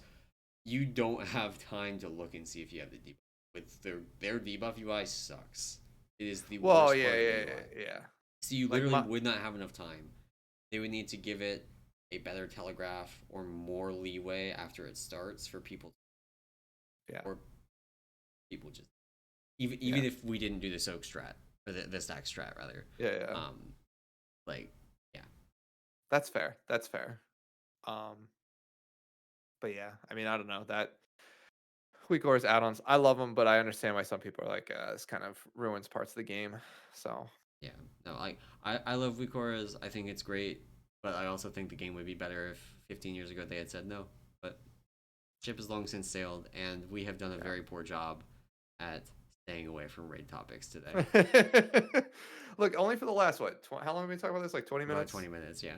Kate, thanks for Um, the question about Stewarts and Bastion. It's a great way to start our topic on weak ores and add-ons. I loved it. Love it. Um, Love it. no. I think that's our last question for today, too, right?